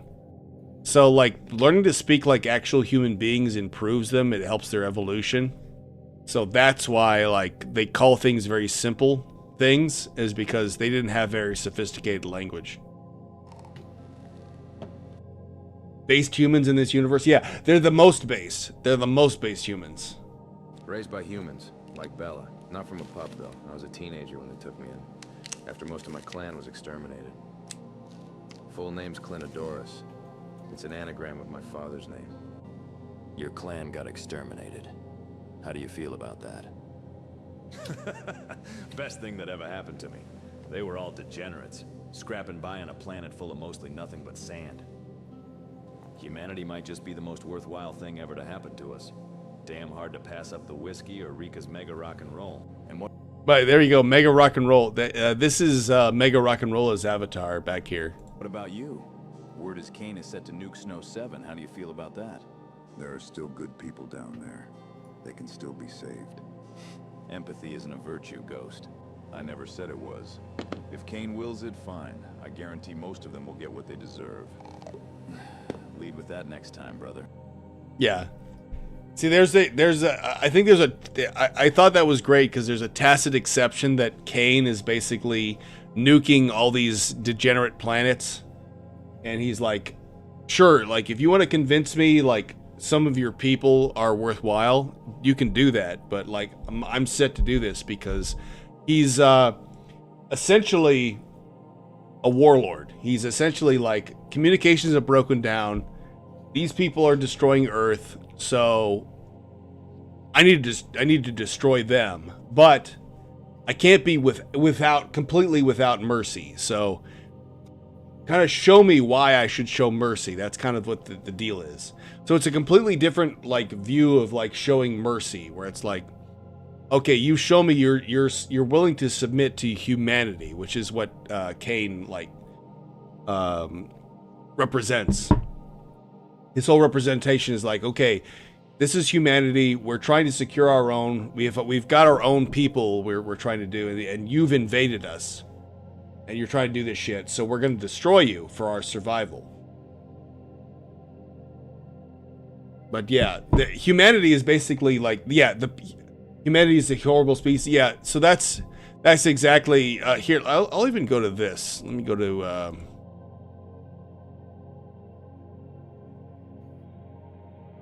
Actually, I don't think I uploaded the.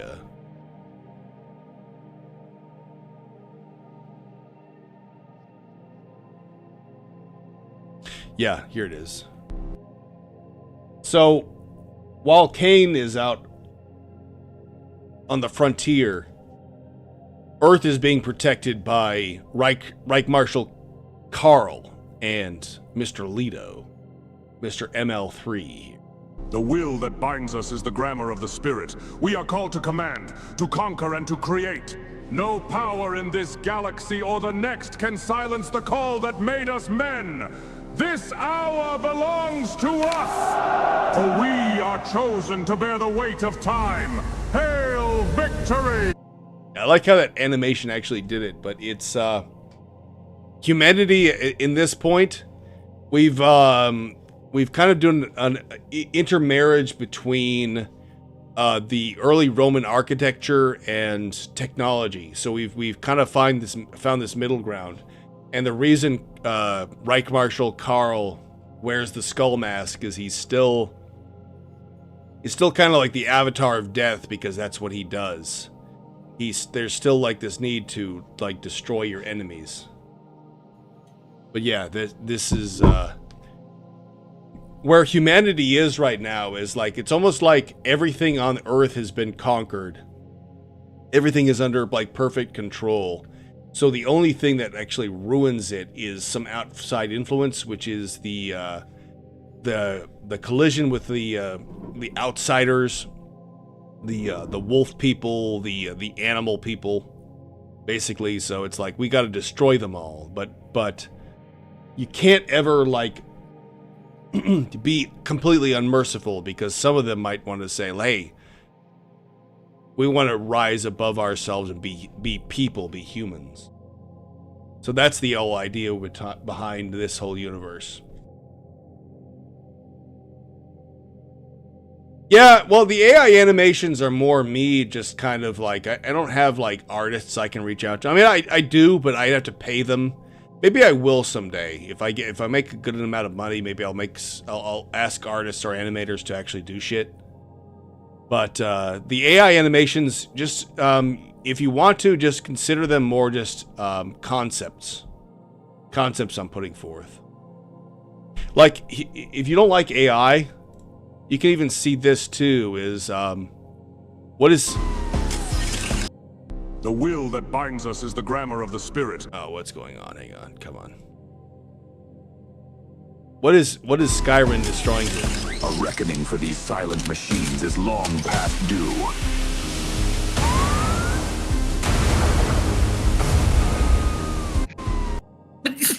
One of the primary things that Skyrim is destroying, and there's a purpose to why he's destroying them, is he realizes data centers and other things are not good for the world.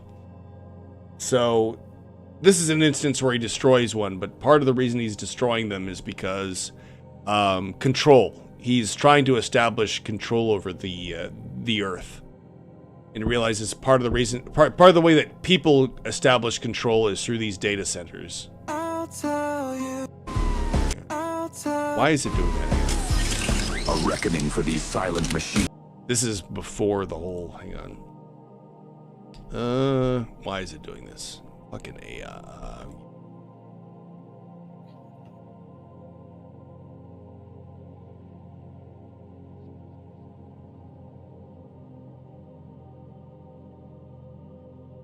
You know, sometimes I ought to just like concentrate on some of the stuff that I'm doing.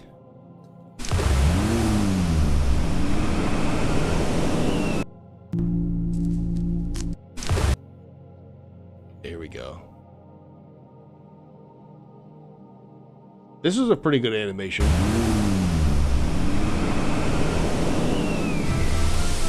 A reckoning for these silent machines is long past due.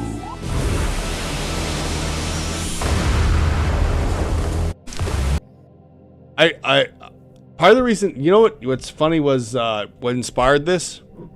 I remember, Kane, you know what's funny? I saw a news footage of a data center that was making like loud noise, and it was in the middle of a neighborhood.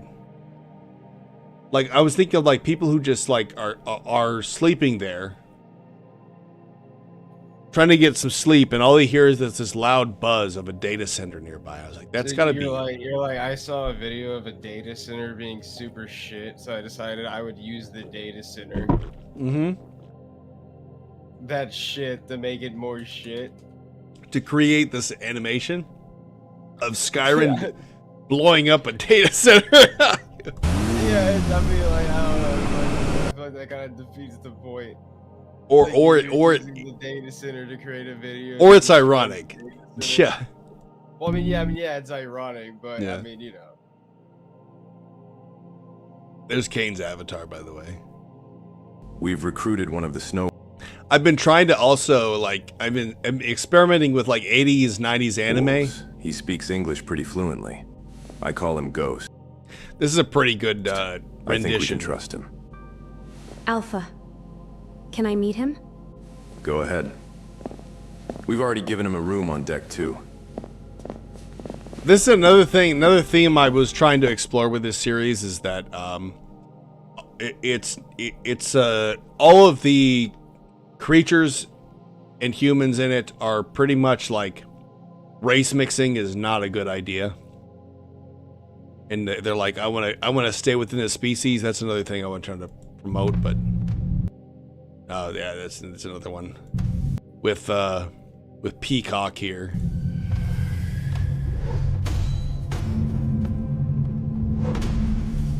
Peacock is pretty cool. Like Peacock. Peacock was just me like trying to like do a Spider-Man alternative. I thought it would be pretty cool. But anyway, let's get back to like this. I have to devote a video to like one full video to all the like ideas I have, but yeah, the animation is trying to mimic the 80s style, which is exactly what it did there. I think Sea Dance did a little better. Did I have one? I had a Sea Dance for that, right? Hang on, let me find it.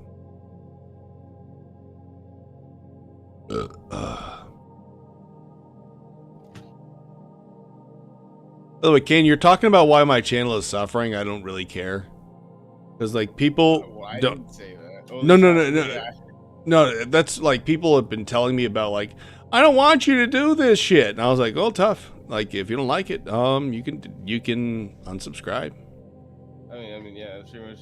I mean, Knight said you're free to do what you want with your channel. Yeah. I guess I just don't care anymore, like whether or not people like it or not. I just kind of, I have fun with it. So I'm like, yeah, here we go.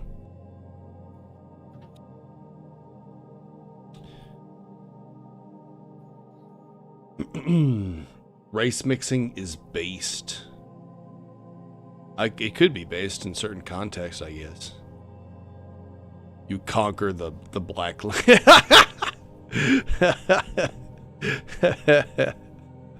Let me see here.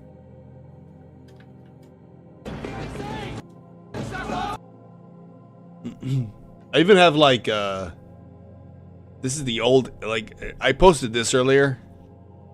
It's not the greatest thing, but it still tries to mimic the 80s anime.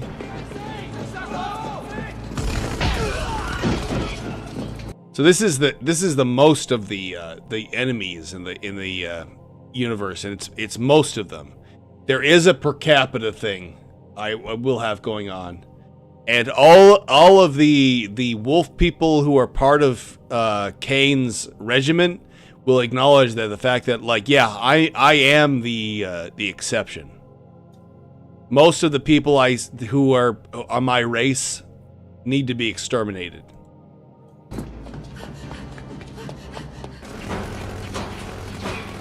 How many of these mutt bastards came aboard? Filthy mongrels are moving. Yeah, so like for Bella, she's extremely, she hates anybody who's like she's extremely prejudiced against anybody who's not her. Stay sharp, Bella. And then there's like little random things here like Trides. I based this character design off of Trides. Yeah, and Tride's character is more like a stick figure. It doesn't have an absolute design, so that's why I came up with this mantis, because it's the closest thing to a stick figure as I can get. But I thought that'd be cool. Like, he has like Trides himself. He loves shooter games, so he does a lot of shooting. So I was like, that's exactly what I tried to implement with this character. He just shoots shit with like four different guns.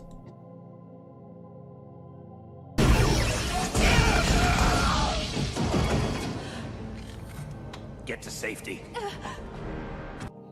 And then, of course, you got Kane. I'm gonna mount your pelt on the front of my ship. Of course, Commander Percival Kane is part of a long line of super soldiers, so he can fight something like this. Shit. Shit.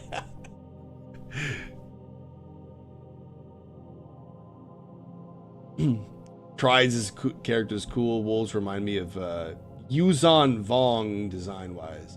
Yeah, with their skull heads. Yeah.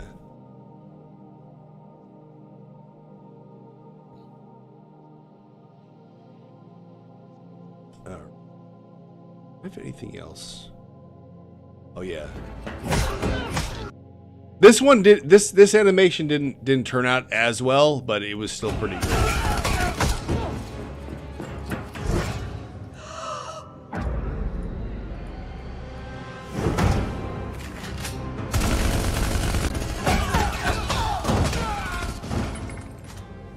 Get to safety. Yeah, I don't like the voice as much, but it's still pretty good.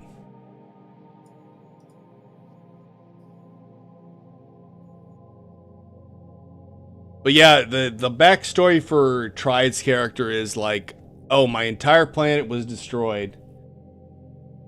Kane found me and was basically like, hey, you like to shoot things, work for me. And he's like, all right, well, I don't have very much to live for, so that's what I'll do. So Trides is like, all right, I'm gonna shoot shit for Kane. All right, Mike, see the scout. But anyway, let's go back to what the main topic was about. Training. That's literally what I was invited there to do, on recommendation. So I went down and did some debate. That's the first time I ever met anybody at TPUSA. Okay, and then you said you sat down. By the way, this is what I like hanging out with Kane. Is Kane like he'll tell me like, here's what the perception is about your stuff, but like he's cool with like whatever I do. I kind of like that. Kane, Latina's the same. I remember you mentioning it or something, and then I was like, I mean, that's probably why. I mean, you know, people are probably turned away by the AI stuff, and Yeah, I don't care if people are turned away by AI stuff. I mean, if my channel suffers, it's gonna suffer. Like, I have a real job, so I don't really fucking care. But like, yeah. Yeah, I mean, that's what I'm saying. Like, I'm pretty like indifferent towards it. Like, I think most of it looks pretty bad. You know, like not like I mean, some of the shit you make does look pretty cool, but like, you know, I mean, for the most part, I wouldn't say I'm really a fan of it in general, just because most of it doesn't look worth a shit. And you know what? You don't have to be a fan of it. I don't even ask people to be a fan of But it. at the same time, like, you know, I don't really have like a hate boner or some shit towards it either. Yeah. I think your character looks pretty cool, though. Yeah, I think the Avatar came out pretty decent looking. Yeah. I joke that it looked like a Balenciaga kind of thing, but it's still like pretty cool. I had that one animation where it has the skull mask coming on him. I thought that was pretty cool too. That would be the thing. Yeah. Down with Erica. Well, I didn't sit down to her. I talked to her in a hallway. So you didn't sit down and speak with Erica? No, I didn't have like some sit down long conversation. We talked in a hallway. Okay. Is that when you gave her the hug? Yeah, gave her the hug right there. My wife did too. We were both very sorry for what happened. Okay, to so her. at what point did you start receiving text messages from that you cited in your opening statement? Oh, I just reached out to TPUSA and said I'm prepping for a debate. Victor Assassin says he's worried about Latina, not seeing her around you guys. There's no beef between. Well, I mean, there's not really been any beef with Latina. I actually like the character. So I established a character in Frontier Warlord called Ignacia Roja, and she's based on like Latina Parfait. And Ignacia Roja is kind of like, so I'll tell you guys this much. So the whole Frontier Warlord occurs like, I think like 500 years after the events of Skyrend. So Skyrend has his whole thing that that happens within kind of our time. And then 500 years later is when the events of Frontier Warlord come out. And so Skyrend has kind of created his own super soldiers, and one of the super soldiers' descendants is Latina Parfait, or in this case it's Ignacia Roja, who is a fiery like Latina with red hair. So, and at that point, it's like genetics are to a point where it's like she can just command her hair to be red and be a Latina, so she can do both, and she so that's what her whole thing. So, and you know, the reason that she's there is she's a steward, but she's a stewardess. She's there to kind of like keep everybody in line, but you know, even though like Kane is the ultimate like rule maker, she's like the mother of the ship. So so they're related. They're distantly related because she's Latina and Kane is more like a more Anglo-Saxon kind of like white guy. But yeah, she's basically there, and she's probably got her own line to deal with. But she's more a descendant from Skyrend. She's got the same nanomachines and everything, so that's why she's there.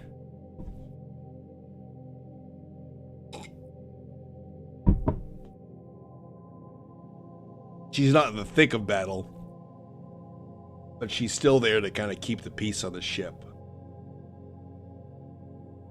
Who is simpler in my universe? It'd be hilarious to see his reaction if he saw himself in your AI thing. This is EGAD's ongoing Chud fan fiction. Yeah. So I haven't really come up with a definitive thing for Synthetic Man, but for the most part is what he would be. I'm kind of keeping him close to Frogmire. There is a Frogmire in this universe who is from a planet called Moldavius, and that's the pun is there, like the Moldavius. But so the frog people on Moldavius. So Lord Frogmire was once a noble from Moldavius. Moldavius was conquered, so he had to be rescued by Cain. So he still demands all the crew people refer to him as Lord Frogmire, even though he's kind of lost his title. And Cain is like, whatever, go ahead and do it, because he's a weapons expert. And just like Debin, so that's his name. His full name is Lord Debin Frogmire. In this universe. And he loves weapons, but he loves weapons as created by their manufacturers, like not as like industrialized weapons, but as like real weapons that have been edited, like crafted a certain way. I figure that's the best way of kind of going about Lord Frogmire. But I thought Lord Frogmire probably has a brother somewhere who is a podcast or a radio cast host who is talking about the injustices of society or something like that. So his brother is off doing something. So I thought Lord Frogmire, Lord Debin Frogmire, probably has a Lord Kobian or Kobayashi Frogmire, something like that, who is a radio podcast host who talks about like what's going on in the universe and why we need Warlord Cain to come and destroy all of the degenerate bastards in something like that. I thought that would be a funny thing, but I haven't completely made that concrete. But yeah, that's exactly what like something along those lines is what I would do. And possibly because it's Synthetic Man, maybe it's the synthetic frog, a frog who is partially synthetic, who's been taught to think this way. I don't know. It could be something like that. But is there anything that's pertinent that I can use here? Do you find it interesting that people have been asking for, basic answers to questions, and you're saying that you walked into their headquarters and reached out and they instantly... It's amazing, isn't it? If you reach out in good faith and you're not demonizing them and saying that they're complicit in the people's deaths, that perhaps they're actually willing to release things to you that are pertinent, other than thinking that, perhaps you're diabolical. Well, I don't know. I feel like if I was going to release that information, I didn't demand that it be released to me. I actually never demanded that it be released. I just simply said that this is what was going on in the last 48 hours. Maybe to the media they could release it. They could release it to PBD. They decided to release it to a guy that called Erica too retarded in June. So what? Yeah, I just think it kind of shows that Turning Point is sending you as their horse. Well, I don't know where they don't have the courage to have the conversation. If they were just releasing something in good faith to answer questions. Do you have any evidence of that claim? It's not evidence. No. You're sharing your opinion that she's too retarded. I can't that share is my that is opinion. true. I feel like I think it's gonna register Andrew is very nervous. By the way, the cross-legged thing, I have to give criticism for the cross-legged thing. I don't think men should cross their legs like this. I don't think that should be. I don't think you should do that. He's talking to you, Latino. As really obvious to the public that rather than presenting that throughout the course of everybody wanting to know what Charlie was going through his last days, they decided to give it to you to come to my house as some sort of a surprise. Well, do you think the public's not smart enough to see through that? Do you think that if you talking know about terrible PR, if you know that there's a huge debate that's coming up that's going to be probably one of the most viewed that year, and one of the debaters calls you and says, "I'm taking this position. This is the position that I feel like there's the most evidence." Cross your legs all the time. Well, so the problem with crossing your legs is You look way too. I don't know what it is. You look way too relaxed, but it's also like. It's a way of signaling that. I guess that's basically it. You're way too relaxed. If you're a guy who basically kind of like lets it like doesn't cross your legs, but you kind of like let it part. It's a more like dominant position. Yeah, it's a habit you try to stop. I would say is like if you're in a bad habit of like crossing your legs, you ought to like in certain venues. I think people will notice and things that you notice. Put both of your legs on the ground because of exactly what he's doing here. I think crossing your legs and doing any of that stuff is kind of showing that. You're way too relaxed. You're way too comfortable.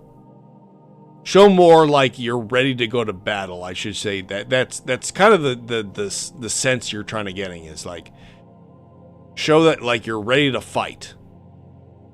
That's the criticism I would offer here. That's the body language. For, and Candace also agreed to answer many of my questions in regards to this. So if you got pertinent evidence here that I can use, I'd definitely like take a look. What is the... It was actually amazing to me. It really was actually amazing to me how if you approach people in good faith and just say, hey, I'd actually like to know what the facts and details are around this. This is a very effeminate way of engaging. I'm surprised. I'm really surprised Andrew Wilson decided to do this. They actually do talk to you. It's amazing. Who the fuck cares if they decide to talk to you? Who the fuck cares? Am I okay? What the fuck? I'm not okay, Islam is Lias. You need to call the police and like check up on me. I'm not okay. Anyway, Supreme Commander Master Race 1996. It depends on the aura you have. Yeah. Where you have it. Having a ban on it altogether is pretty arbitrary. Are you talking about like being crossed legs? No, I'm just saying in general, something about crossing your legs is very effeminate. Maybe it's not universal, I'm not sure. It's just, to me, if I see you crossing your legs, I feel like I see you as being far too comfortable in what you're saying. And I feel like if I attacked you, like for whatever reason, I want to rape. Yeah, if I attacked you, you wouldn't be prepared for it. That's kind of what I'm saying. I just do not believe yeah, if I was in Candace's position and I just jumped up and like forced myself on you, whatever reason, like it's like, oh, I need to uncross my legs and do something. It's like versus like I'm ready to like react. You guys ready to rape at all times? I am actually. Yeah. Just in case, like I'm like I never know what I'm gonna meet. That they are doing this in good faith. I don't believe that anything you have done has demonstrated that's in good faith. It demonstrates that you walked into Turning Point USA headquarters and came out a different man because you were critical of the organization. You were critical of Erica, and now you're sitting here going, Candace, I want to interrogate you for an hour and a half about everything you've ever said about good faith. TPUSA shared the texts with him in good faith because he had good intention and wasn't accusing them of anything. Not to mention he was calling Erica a moron and a retard not long ago. Okay. I was also wondering yesterday, it popped into my head right now. I was wondering yesterday if he had this access, if he could ask TPUSA anything. All right. He was heading to the debate and he's like, this is my position. Can you give me anything that can help me out here? That can help me get the gotcha moment on Candace and prove to her that my side is right. Okay. That's all they have. This is just one message. They had a pretty big opportunity here to share some stuff. I wonder why they didn't share more. I don't know. But Aubrey Leish, you remember the person that was fired from TPUSA because she started questioning Erica and what TPUSA was.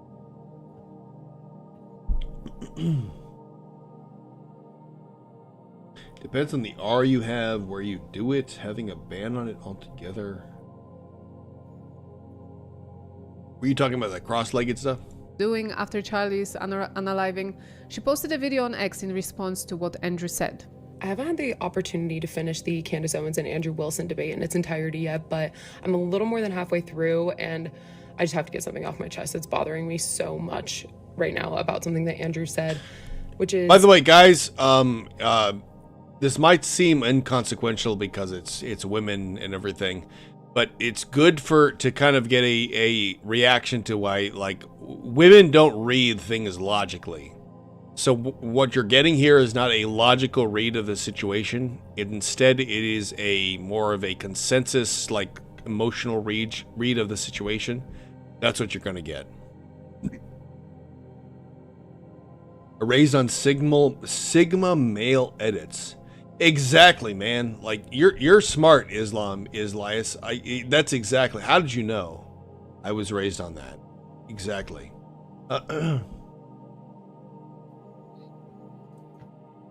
Andrew mentioned that he reached out to Turning Point in good faith and received an answer regarding Charlie's text messages back and forth with the security team.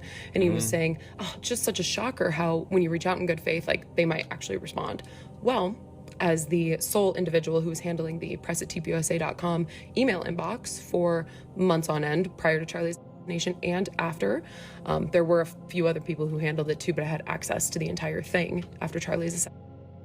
There were so many people who reached out in good faith, both reporters, reputable reporters, and just normie individuals just from around the world who reached out in very good faith with just these kind of similar questions. And we were told explicitly, like, you don't respond to these people. Like, we didn't respond to any of them. And then, so that's number one. Number two is that when I was fired, I actually mentioned to Turning Point leadership, both to Andrew Colvett and Marina Minas, that there were staff who were concerned about 910, who had questions and who certainly were asking these things in good faith. I mean, these people had uplifted their lives, moved across the country, put off school, done all kinds of things to work for Turning Point. Those people were always acting in good faith, and they had questions too. And it was an environment that was not safe to be asking those questions in. Yeah.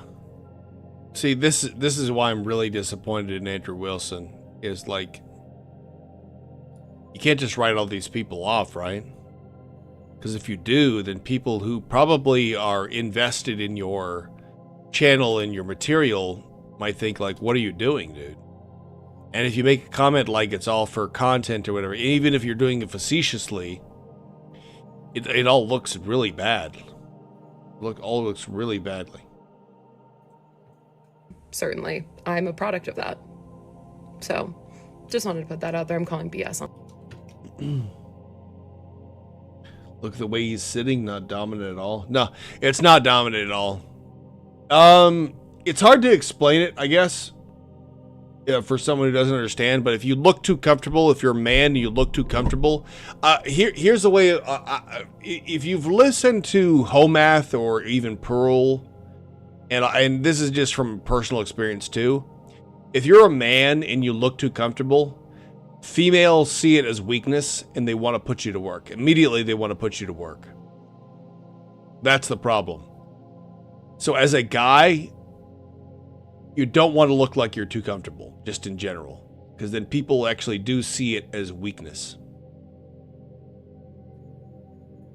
You might say it's an unfortunate part of being a man, but it's just part of being a man. If you look like you're too comfortable, you look effeminate. It's just the way it is.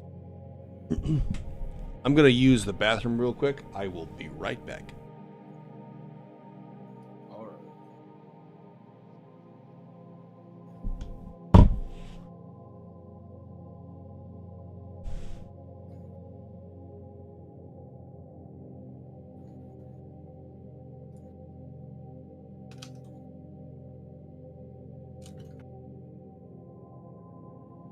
So, Tina, someone that always sits in the most ball-crushing way, cross-legged way possible. How do you respond to EGAD's claims? About sitting cross-legged? Yeah, because I know you're always sitting super gaily. I don't really Because you always talk about it. I mean, I guess it is a little bit gay, but I mean, at the end of the day, who the fuck cares?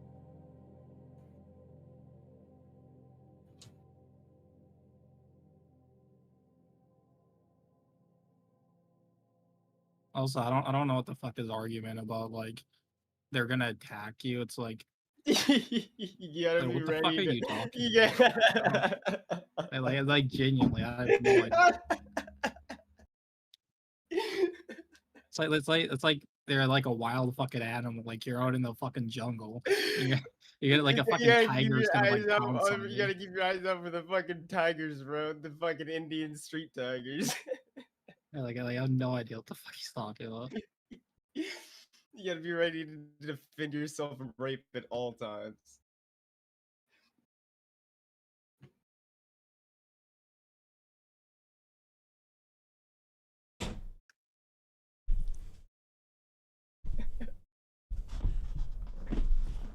That shit was funny.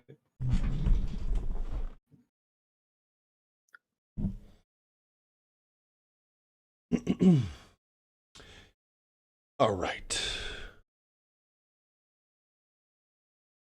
Did you have to defend yourself from any predators while you were away?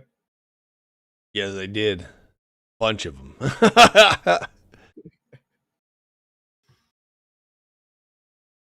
Bunch of predators.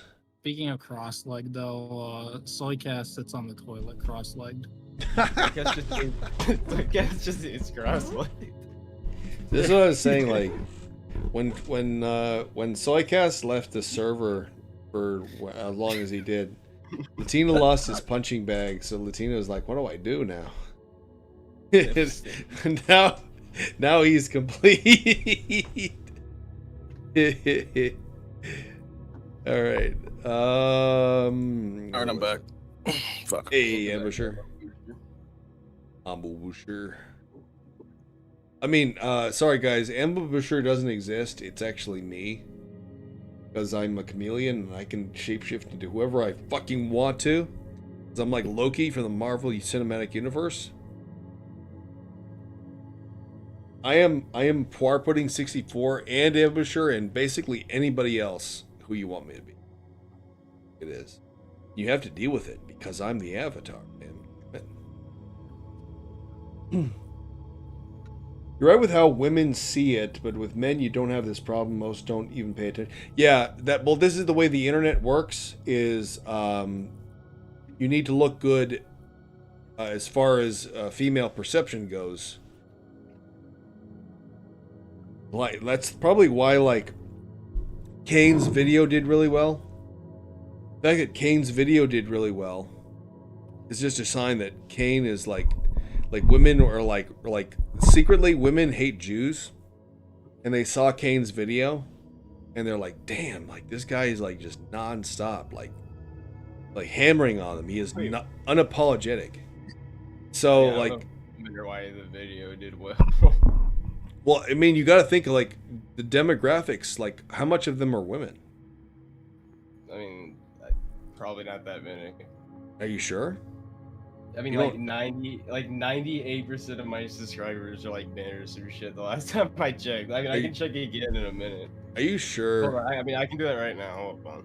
Because, well, even if that's true, fuck, where do you go to see that again in YouTube? I don't know. It's like. Well, I know metrics. you can because I've done it before, but where is that shit? I'm in it right now. I don't know. Hold on, analytics. Audience.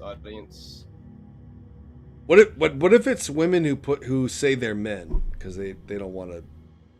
Well, exactly. Even with that being said, yeah, Joe, literally look at this shit. Look at this shit. Here, I can screenshot and put it in the Discord if you want to see it. Okay. Look at this shit. 2.8% of my audience is female. 2.8. Okay, 2.8. Checked 28 days ago, so that is with the newest video included. Wait, where is this? It's in analytics under audience. Wait, I mean, do you have a link? But What do you mean? Do I have a link? It's YouTube. You just go to your YouTube studio and go to your analytics. I can't send you a link to that. Well, I mean, I can't see your analytics. I'm just gonna post a screenshot. Yeah, that's what I thought. Yeah, I can't send you a what? I can't send you a link to my analytics. Yeah, but you could probably like just screenshot the page, right? Yeah, well, yeah, that's what I'm doing. Hold on. Look at that shit. Well, wait a minute though. That's still significant, right? That's not significant. That's probably like out of 12,000. That's probably out of 12,900. That's probably. I mean, I don't know. You do the math. I'm not good with percentages. Well, hang on. I'll do a. I mean, I could just. Hold on, I'm literally. I have my webpage open right now. Hold on. Calculator. How many views does your channel have? Like, well, right now I have 12,900 subscribers, basically. So. Well, yeah, but like. 2.8 is still pretty significant. Brother, I have 8%. No, women like my channel. Look, no. Those 8% of women who watch your channel are troons who think they can relate to whatever you. The new cope is. Yeah. Women know the. Look, EGAD. 2% of 12,900 is 258. That is not significant. I do like all the women fact... think Kane's dicky. No. Now you have to include the tranny tax, because out of those 2%, out of those 2% of women, I get what? I mean, how many of those you think are fucking trannies? How many of those you think are trannies? Oh, who knows? I don't think very large. No, not very large, motherfucker. This is the internet. I'm gonna play it safe and say 50% of those are. No, dude. Like, they're smaller than that. Okay. Well, yeah, again, but this is the internet, so I don't know. What do you think? Even if we did 10%, I mean, Jesus Christ, like that's still. Point being, that's not a lot of foids. I don't know. I thought it would be a good little. Listen, point being, your original point was bogus. All right. I think it's a good point. Women are not the reason. Latino part. Like what the fuck? Like that. Like women are not the reason any Chud channels do well. Like well, not the reason, right? But like Latina just said, whatever the new cope is, buddy. Latina Parfait's percentage is really high. So I guess Latina Parfait is actually attracting like. No. I thought those fucking 8% of foids are literal trannies. All right, let's be honest. They think they can relate to Latina because they probably think he might be a tranny. I don't know. Why don't as many trannies follow me as they follow Latina? Yeah. They're like, this is obviously a guy calling himself the Latina queen.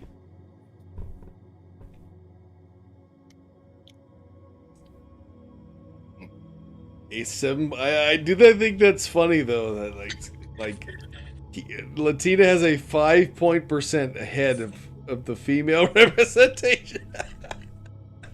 You do. That's where the West is failing, right there. That's exactly where the West is failing. They're like, fuck the blonde-haired, blue-eyed white guy. Let's go for the guy pretending to be the Latina queen. The West is falling. Right.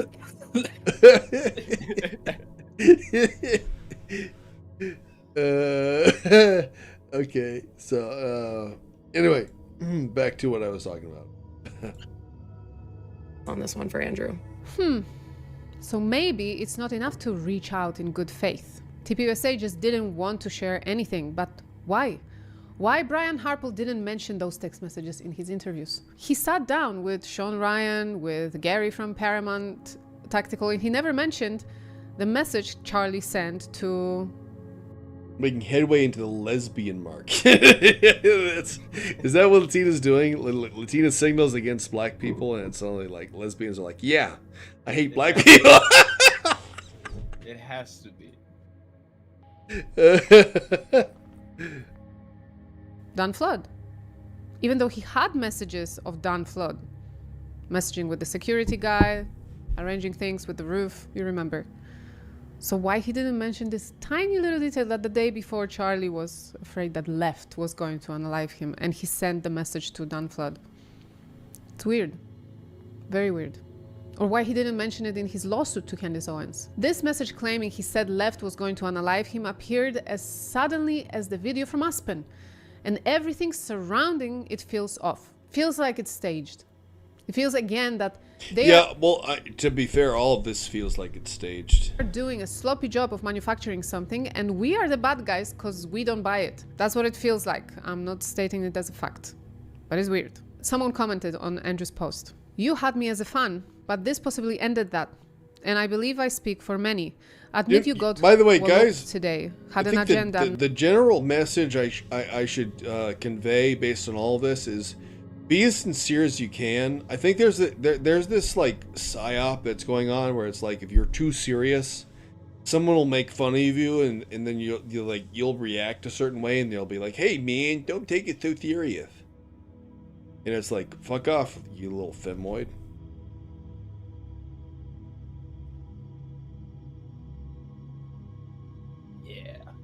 Because there is some things there not some things. There's a lot of things you need to take seriously.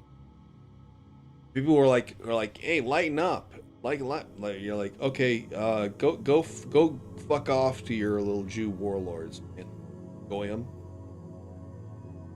Like I'm taking things as seriously as I want to, as I'm comfortable. If you don't like that, you can fuck off. There's a subscribe button there. Hit it.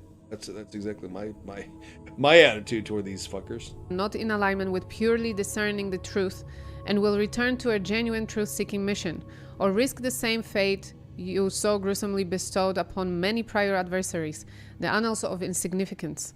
The choice is yours, Andrew. What a language. And I read it.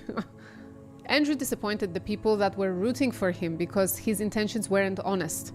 He did... No, she's not giving it good credit. It looks like Andrew was as honest as he could be, but he did put himself in a situation where he wasn't able to do what he wanted, like what he should have been able to do. That was his choice, and it did not work out for him, and that's his fault. I don't know why he did it.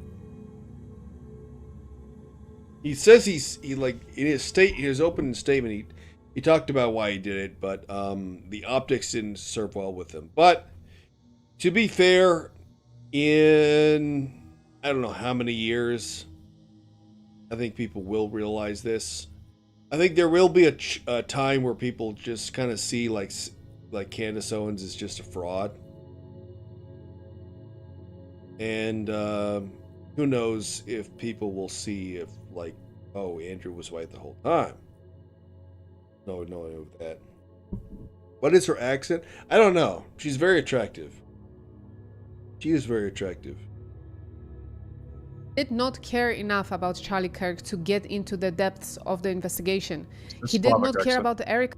What? It's a Slavic Russian type accent. Slavic Russian. Maybe that's why I like it. I have a thing for like Russian women. Something about Russian women. I don't know what it is. Candice, TPUSA. He did not. It looks like it. But he recently was hired by them to teach debating skills. He should give them money back, by the way. And suddenly, he became the Erica Kirk warrior. It's so fake, it's so disgusting. He was sent to speak to Candice to ask one particular question, and she didn't fall for it. Here is the question that I believe he was sent there to ask. Yeah, she is pretty. One thing, though, that I want to just direct... She's got that, like, something about it, like Slavic, Russian, whatever it is. It's like... ask you is, do you actually believe that anybody in TPUSA or Erica Kirk or Erica actually participated, had foreknowledge of, or facilitated the Charlie Kirk? I'm not going to get myself into a legal pickle here. Everything I've said is on my podcast. I think firmly that if I was the investigating officers, I would seat them all and I would ask questions. I would at this phase. Seriously, he is so transparent to me. You know what my first impression was? If you watched it with us last night, it was that the debate was mild and that I wanted more. But when I studied it again, Candice had nothing to answer to. He was weak when questioning her. He had nothing. He barely challenged her. Seriously, when he mentioned that text message at the beginning, I was like, whoa, here we go. TPUSA gave him some ammunition for today. But nothing. It was anticlimactic in that sense. See, I think she's wrong about this. I think Andrew actually has more ammunition. Problem is, like everything that Andrew has is based on a government that we've been convinced is working against us. That's the problem. Like, why would, like, if you have evidence and your evidence is like, hey, this the same government that I have evidence for, yeah, they're actively working against you because you're white. You're like, okay, so what am I supposed to do with that? That's the problem here. To me. But Candace broke the internet with this exchange. This is epic. We're watching it in Is most of my audience Christian? Yeah, see, basically what I do is I send to my audience a yes or no survey asking if they're Christian. And and based on what they say, that's exactly how I run the channel. in full. I also would just, if I may ask a question, is that permitted? Go ahead. Just so I also have clarity, since your basis has been evidentiary, you keep saying that you have evidence or like you are following evidence. What do I think about basic logic? I haven't seen too much of basic logic. Ambusher, what do you think about a basic logic? It's useful. I mean the channel basic logic. I don't know. I've never watched them. Okay. I don't know if you have, Kane. Have you? No. At least in that. Well, I don't know. Maybe I had before, but I just don't recognize the name. I don't know. Which one of the charges against, or all of them, do you think Thompson is guilty of? The specific charge? Yeah. Yeah, so what I think is that Charlie Kirk. Yeah, but of the 7 charges that he's being charged. Yeah, can we list them real quick? I'll tell you exactly which ones. We'll pull them up. Well, do you know any of the charges that he's up for right now? Yeah, of course. But I want to make sure that we have them listed. Yeah, but like can you name one? Because my general perspective is that you don't actually care about this case. You're not following the case. That's the question. Ooh, no. That's actually really good. Oh my god. Like the fact that Candace got him on that's really good. Pretty, like, if you're going to engage and you're going to say the evidence is overwhelming that Thompson is guilty, I just think that you should, like, right. Can you tell me one Then let's do the charge counter. that he's... You can really, hang on, this is a great gotcha. No. You just got to ask me, play clips out of context, put me in the hot seat, so please just answer. Oh, dude, why wouldn't you do this, dude? Oh my gosh. Oh no. Oh, this looks so bad for him. I can't believe this, dude. I can't believe like he wouldn't just go into it. Oh, this looks so bad. Ambusher, Andrew Wilson's a great guy. He performed very badly. I don't know. I feel like this is meaningless for the entire debate. Is it what? Meaningless. Meaningless. Well, I mean, the debate in general is meaningless. That's all it really comes down to. Oh, you can't name the 7 charges. Gotcha. Okay. I will be honest with you, though, Ambusher. I think he should have been able to. He probably was able to. Maybe he didn't. Just didn't want to play that fucking game. I don't know. Maybe. Or maybe he didn't know. If he didn't know, okay. Maybe. I mean, I called this beforehand. I think it is an optics game, and I think he lost it. And that's just the nature of the internet. That's just the internet is a very feminine place. It's not a masculine place. It's not going to be judged by men. It's going to be judged by women. And women and men who engage are going to defer to women or to a women brain's mindset for this thing. Yeah. I guess that's the tragedy is I kind of agree with I agree with him. But I see how I see what he's doing and I say this is not going to work. This is not going to work. Yeah. And that's why the internet needs to blow up. Like these people need to all go to fucking hell. Like all these people they're fucking trash. Like all these the entire internet apparatus is just so fucking trash. Because nobody will give anybody a fair shake. It's just not going to happen. They should have never got $300,000. Yeah, no, that's exactly. It's so fucked. To the This question, is fair. can Name you all name- 7 can- since you've been following the case. Okay, sure. Go ahead. You name one. Yeah, you named all 7. I'm happy to do that, but can you name one? I think he's been charged with murder. That's actually incorrect. Okay, great. Now name all 7. He doesn't even. This is like. Name all 7. And I. Can you I think name all 7? I can. Then do it. Sure, you don't have to Do put it. No, do it. I'll count them. Go ahead. You don't Name have to put 'em. your fingers up. I Okay, can do hang on. that. Name them. Yeah, sure. Name them. The first charge is aggravated murder because that's what carries Okay. a death So sentence in the murder. state of Utah. No, Next. that's not. That is literally not murder. Okay. And so Next. just for people, no, don't. I don't have to do it in a time limit. There's nothing going on.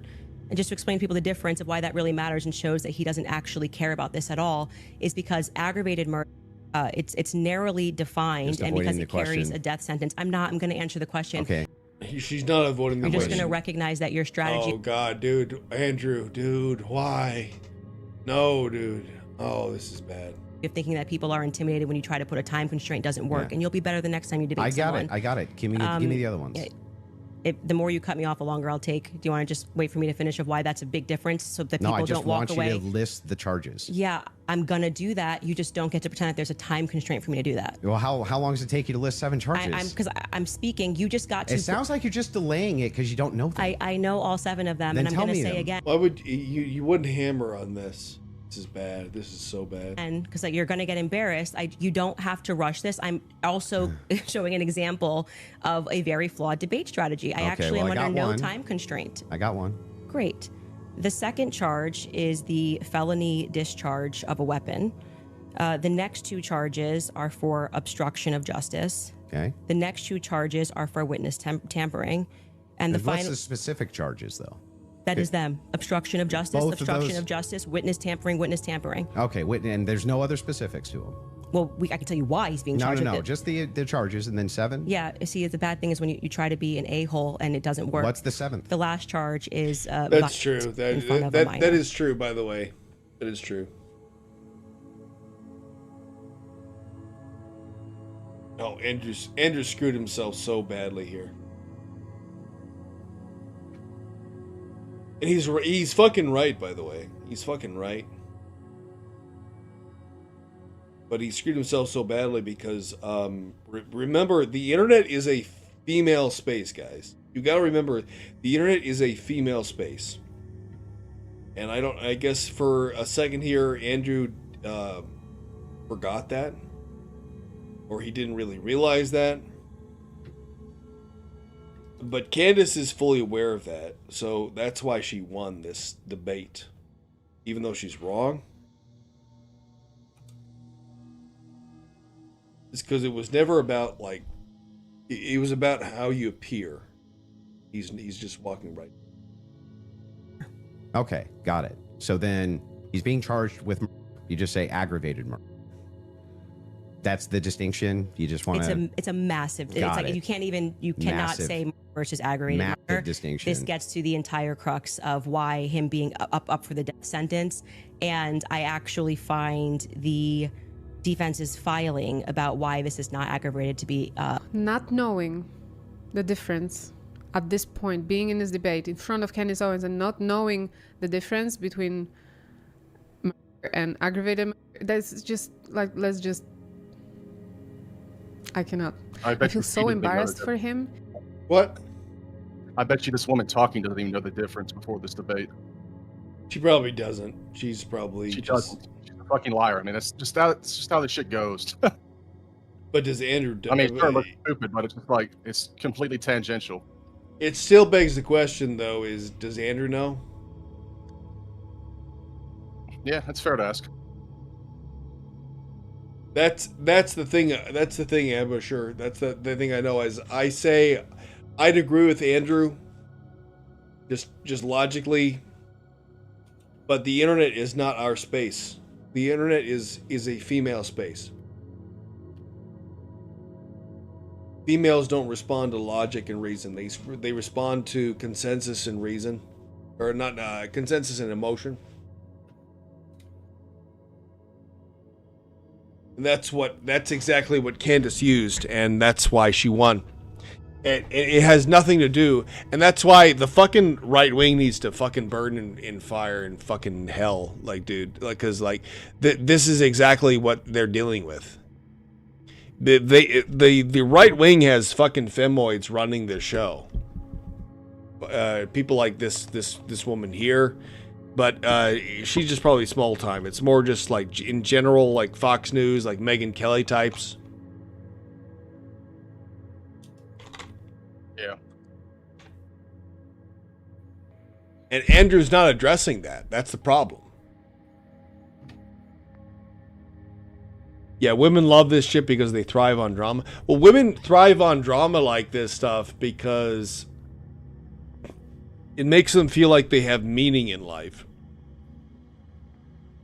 I can't remember exactly what it is that they're responding to. It is genetically worked into women to kind of respond to shit like this. But the reason they respond to drama like this is because I think it has something to do with the fact that they need to affirm what their husband or their, basically whoever their authority figure is in life, they need to affirm whatever he believes in. So it should be the husband, but right now it's the state. The state is the supreme masculine figure. So whatever the husband says, the female defers to that. That's more or less what it is. The de facto husband at this point for a lot of women. Yeah. Yeah. And men, so if you're just a regular, 9 to 5 guy trying to make ends meet, and your wife defers to the state or whatever it is, you can't compete with that. That's the problem. You cannot compete with that.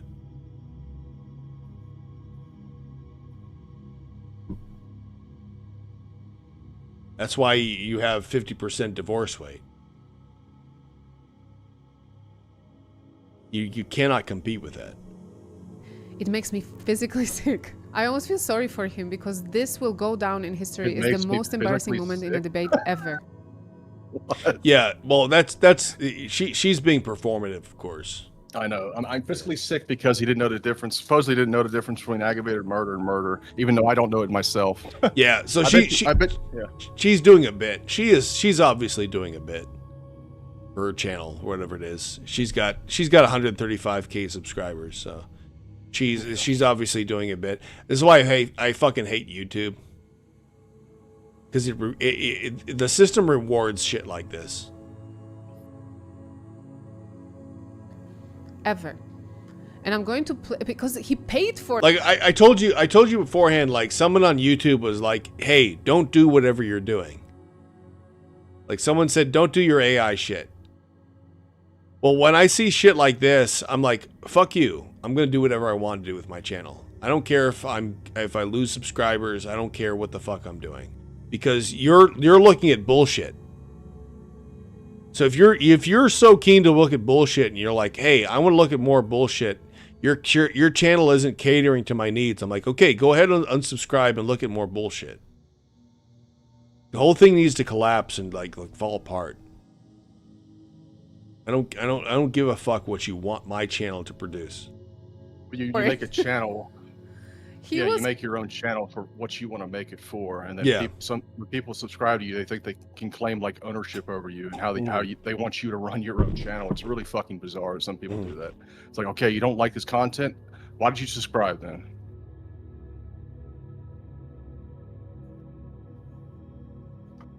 Paid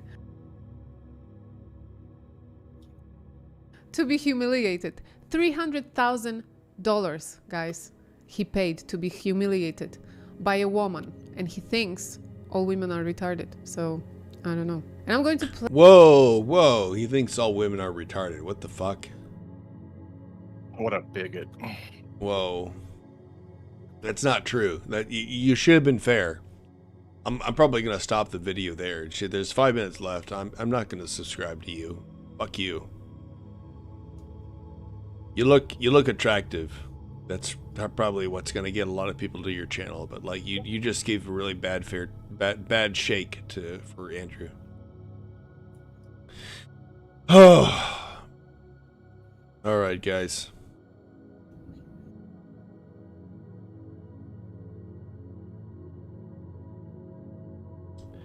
Do I watch Devon Stack's Insomnia streams? I do not. Yeah, I used to watch his streams pretty regularly. They're on the Odyssey. I haven't watched them in a while. They're pretty good. I mean, they're not bad. Good thing to listen to. Just doing something else. Devon Stack. Yeah. He has a channel on YouTube, but he doesn't upload anything very regularly. Yeah, it's probably because of the nature of his content. Yeah, it's absolutely why. But he streams, like I said, on Odyssey. He streams on, I think it's Wednesdays and Sunday. Streams. What does he stream on? What platform? Odyssey.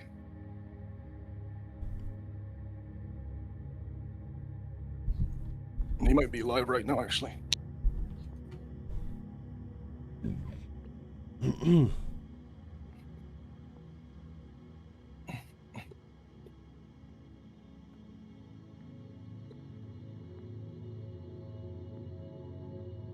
What is his channel name? Just a sec. Is it Black Belt? Oh, hang on. I think I found it. One day ago.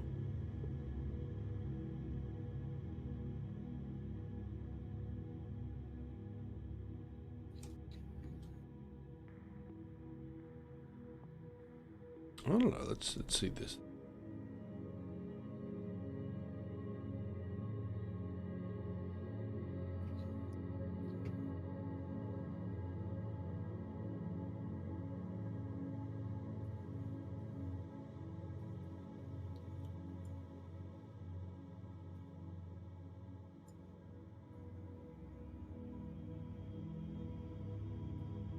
Isn't this showing up?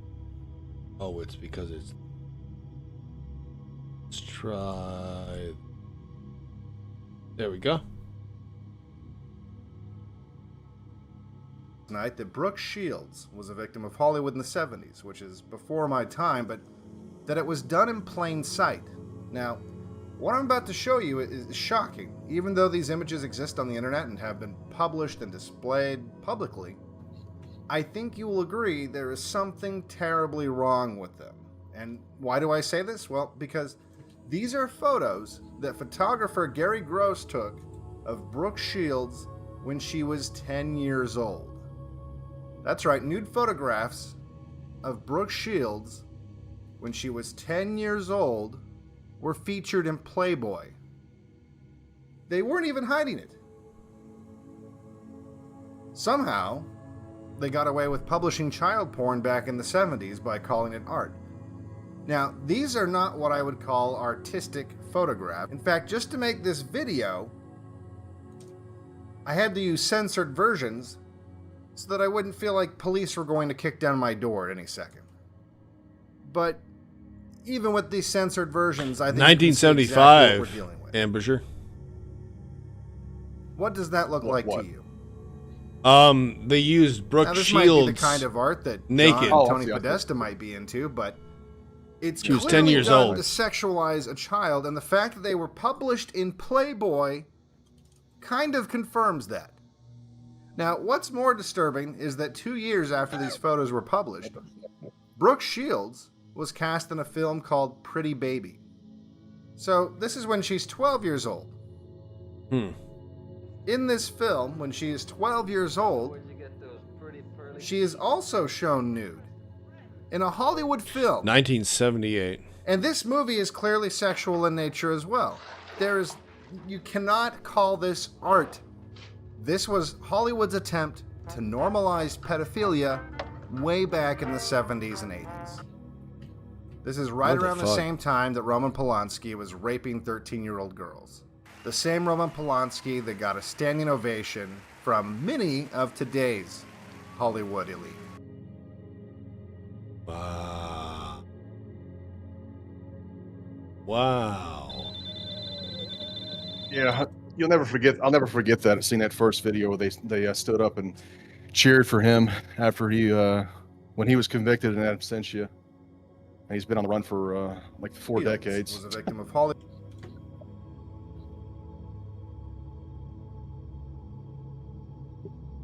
I didn't even know that. That was way before I was even born. Yeah. Like 5 years before I was born. Yeah, like you said, it was a 13-year-old girl, and I think he sodomized her, did some other wicked shit with her. And that's not the first one. I think he did it to a lot of different girls. They just completely. But like the actors, they still worked with him. They still left the U.S. to go work with him and wherever I think it was in France. They like Adrian Brody did. A bunch of different actors did. By the way, chat, you realize like if you're in the artist industry, why it's imperative you create stories where a lot of people are killed, a lot of people are genocided, and why you shouldn't feel bad about doing that. Now, your Jewish propagandist is going to make you feel bad about doing that, and you need to fuck them, and you need to be like, nah, these people need to die. Maybe there's a few good eggs. There's always a few good eggs. Yeah, we'll separate those good eggs and get rid of the rest. Yeah, you need to, like, these people need to fucking die. Yeah, a lot of them do need to die. I've always had that position. I don't understand the position that, you know, we need to treat these people with, we don't need to kill anybody. No, I mean, some of these people need to be fucking killed. Yeah. For sure. I mean, they're fucking kids. and doing it openly. Meat grinder, yeah. Meat grinder, what?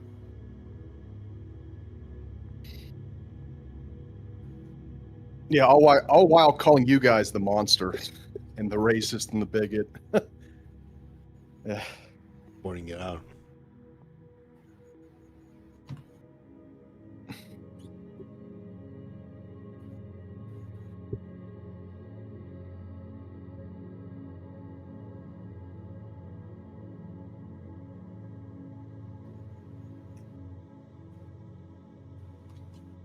Hollywood in the 70s, which is before my time, but that it was done in plain sight.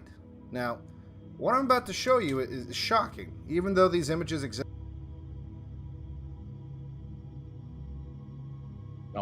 Devin Stack just went live 11 minutes ago, but yeah.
All right.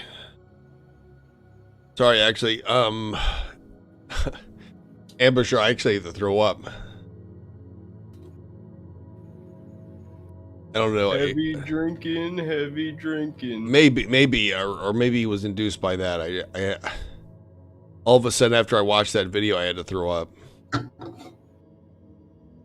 Yeah, well, pedophilia and whiskey is probably not a good combo. Yeah, I probably should have. But anyway. All right. I'm not going to watch any more of this. I don't want to do it. All right.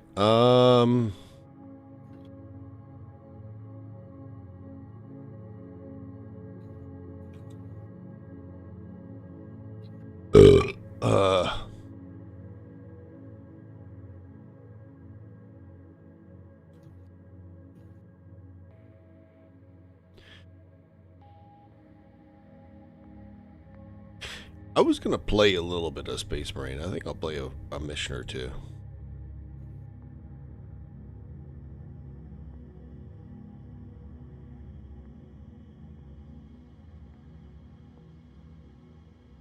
Yeah.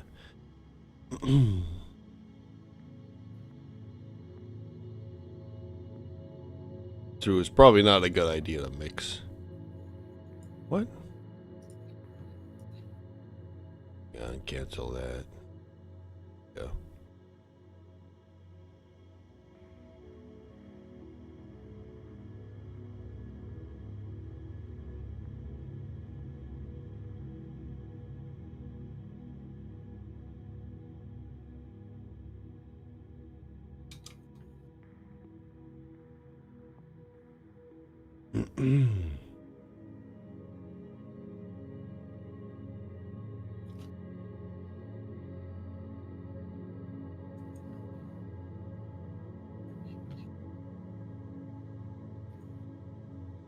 Real genociders portion. Yeah.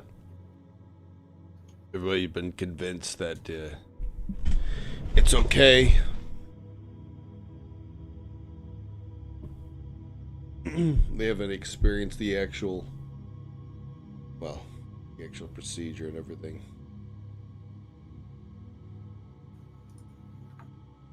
Yeah, Luke Skywalker, if you want to join me, I'm gonna play a mission or two of Space Marine 2, and then I think I'm gonna call it a night. Watched the whole the Div and Stack thing, and I suddenly got sick, so I had to throw up. So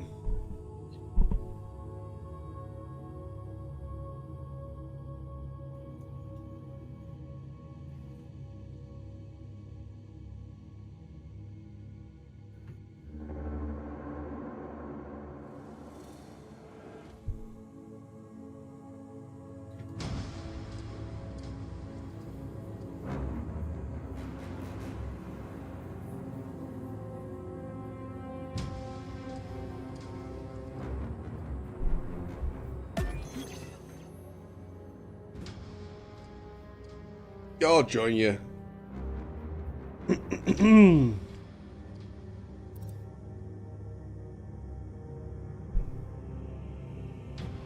Yeah. Work has kept me busy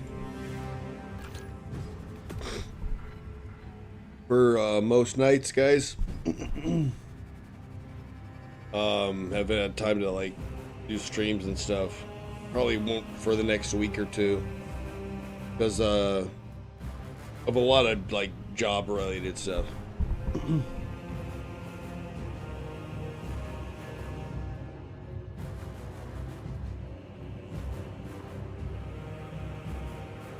Yeah, today's like the first day I've had some whiskey since probably 2 or 3 weeks. So hectic.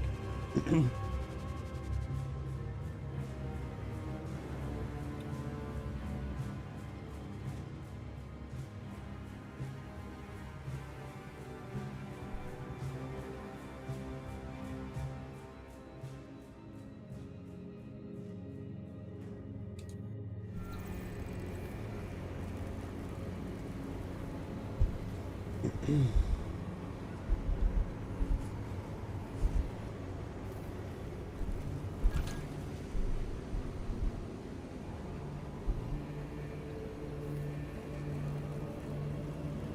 do I invite?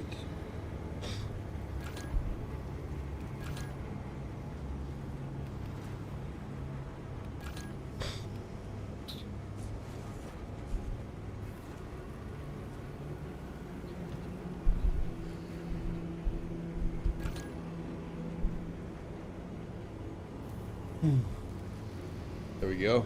That should wait. That should work. Alright, Yurkin. Yeah, I'm just gonna play like a mission or two.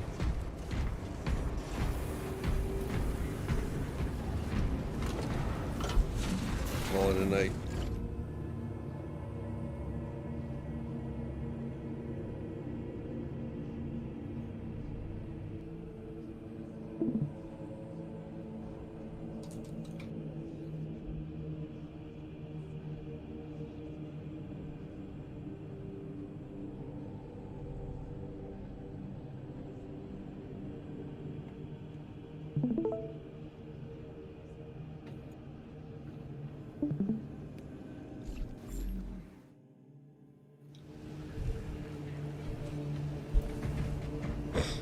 All right. Hey, what's up, man?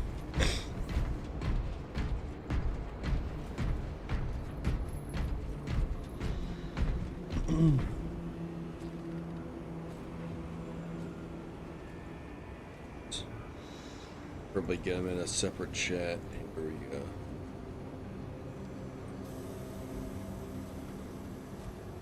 Let's see. Start call.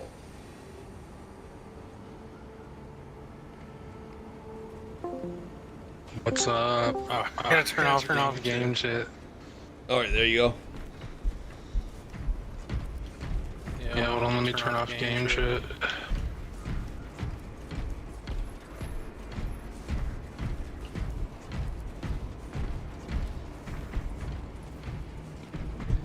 Alright, so I'm gonna go as a sniper. You going as tactical, it looks like? Yeah. Make sure I got the, I got the loadout I wanted to do. I was leveling up my, can't remember what it was. We'll do substantial threat. I think this is good. Oh, hold on. What's up? Let me turn off the stream. Turn off the stream? Oh, yeah. Yeah, I had to exit out of it because I was hearing you twice. Gotcha.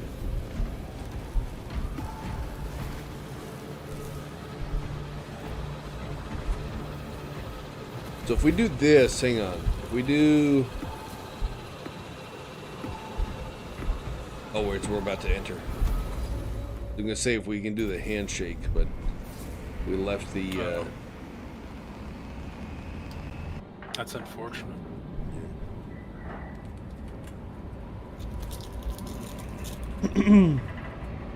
Is this dude next to me, like, copying me? Is it like a bot copying my... No, it's the, well, yeah, it's the bot that you created in your... Yeah, that's what I figured. Yeah. I was like, he uses whatever you put on him. He's being iron hands. Yeah. I was gonna say if you wanted to watch that, that one video I sent you, thought it'd be pretty funny. Maybe not tonight. I've been dealing with a lot of bullshit at work. Oh, yeah? Yeah. We have lost contact with the Mechanicus facility in the Kadaku swamps. Nozick's research is still in dealing with normies. Yeah, more or less. Finally, a proper hunt.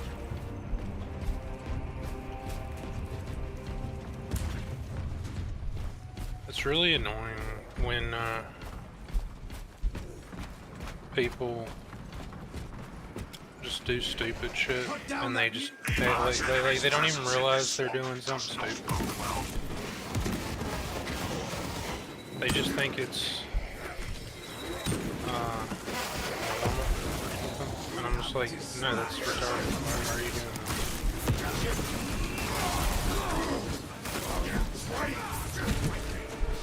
that? Yeah, most of what I'm dealing with is like work related. Yeah, it was like people just being stupid at work. Yeah, more or less. Oh shit. He happened to move just exactly when I was about to shoot. Yeah, they're apparently about to rework a lot of stuff. Yeah, you told me there was going to be like, we're going to do some chaos. Yeah, they're supposed to be adding like a chaos siege mode. Because they don't, I guess they don't want to like make new missions with like chaos.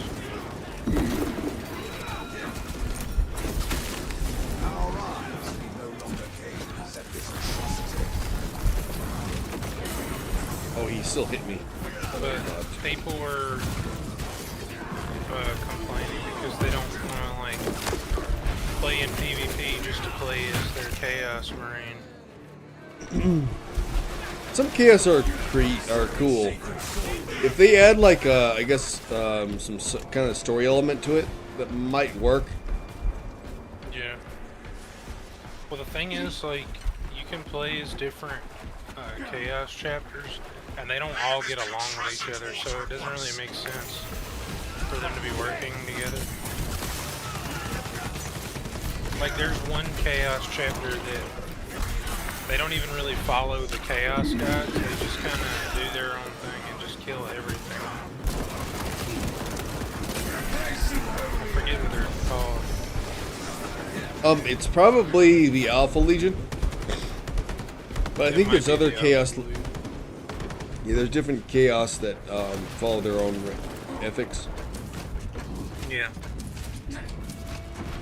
What is shooting at me? Let's see.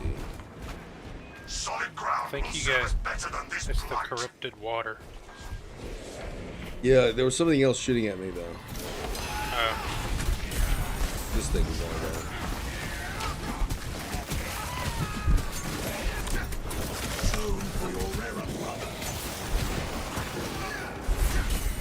I know what you're talking about, by the way, about the people complaining about you making AI stuff. Because I've seen the comments, and I'm just like, why are you telling a grown-ass man what he can do with his time? Yeah, I mean, I understand the general complaint about it, but it's like, you severely underestimate, like what I'm doing with it. Go ahead. Yeah, that was it. It's basically like, do you realize like I'm not actually like, well, I am making stuff, but it's like this is more concept stuff. I've told people this before, but it's like people don't listen. So it's like I'm not really like interested in like convincing people of like what they already want to believe in. Like, okay, fine, you can like be convinced of whatever you want to believe in. I realize like nothing I say is going to like change that. Yeah. Why is he? Oh, he was equal.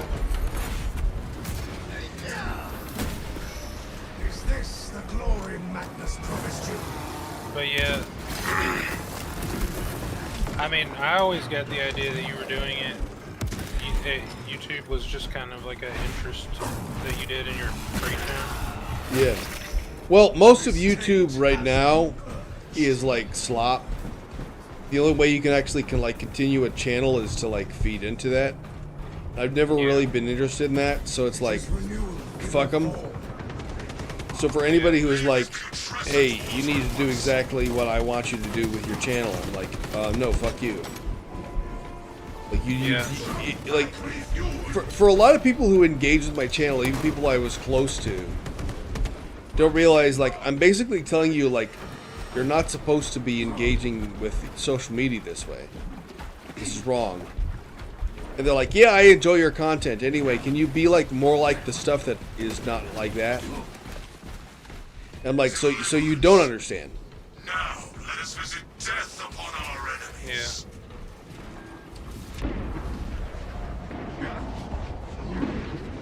Like the parasocial aspect for some things, like I feel like was pretty big on like anti like parasocial. People will like still be parasocial. That's the problem with a lot of synths audiences. Yeah. And he kind of has played into it, where the parasocial element has just become like a thing, a staple of his channel, where people go there to be parasocial. Oh, damn.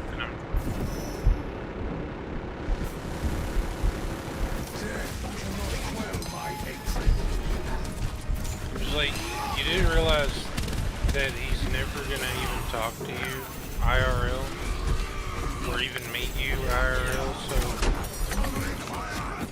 he's not your friend, he's just a guy who makes content that you enjoy.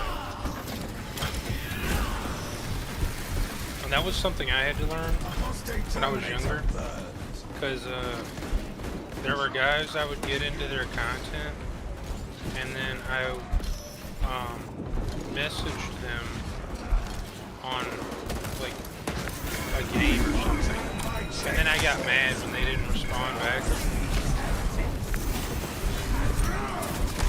and I took it way too personal. Yeah. Oh, well, they hate me. Yeah, you gotta remember, like, these guys are like completely like attached to their particular like whatever it is, the thing that drives their content. Yeah. It's funny how like they get people who are parasocial, and they tell them that they're the weirdos, but it's like, well, you propagated this behavior. Yeah, it's like that's why I hate Mudahar, some ordinary gamers. Yeah. For doing that stupid shit where he's like, "You're my family, guys." I await you here. Fucking retard. I'm like, no, they're not. The armory What are you talking about? You don't even know these people. I shall wait until all are present. For all you know, the person on the inside of the screen is like a child racist or something. Right.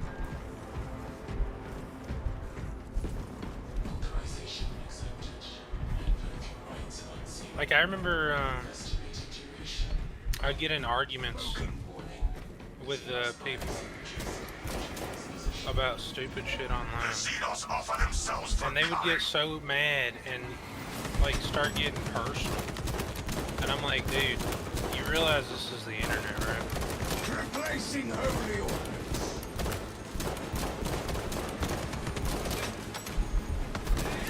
And they didn't get it.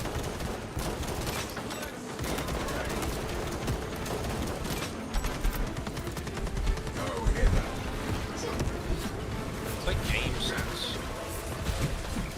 where you just like took shit way too personal. Yeah.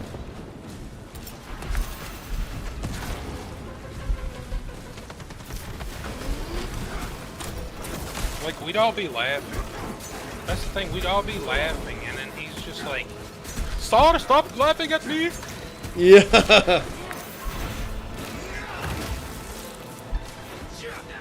It is not funny! It is my culture!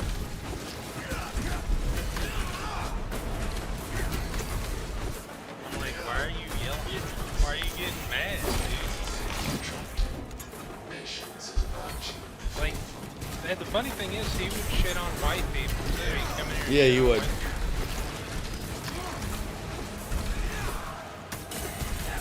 He'd be like, yeah, whatever.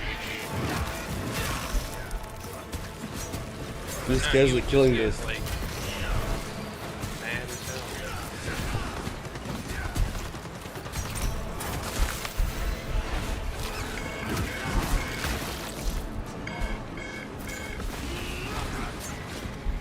saw a mod where somebody made a Astra Militarum outfit for the Space Marines, and it just looked weird. Yeah. It's just a big Space Marines would never be. Astra Militarum.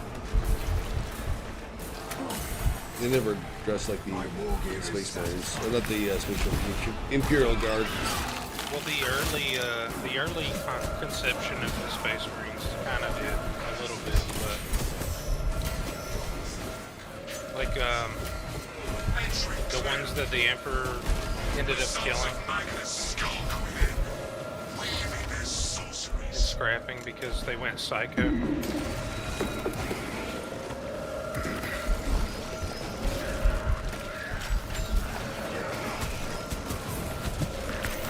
Because they were just like killing everybody. Like they didn't care who it was. After a certain point, they just started killing entire settlements of people. And the Emperor was like, don't do that. That's not good. We must not linger while heresy festers within. You're supposed to be protecting these people. Like they get lost in kill a battle. throw. I think we're supposed to run, dude. Oh, okay. Yeah, I think they're just. I killed the Zothro, so I'm trying to get to where you guys are.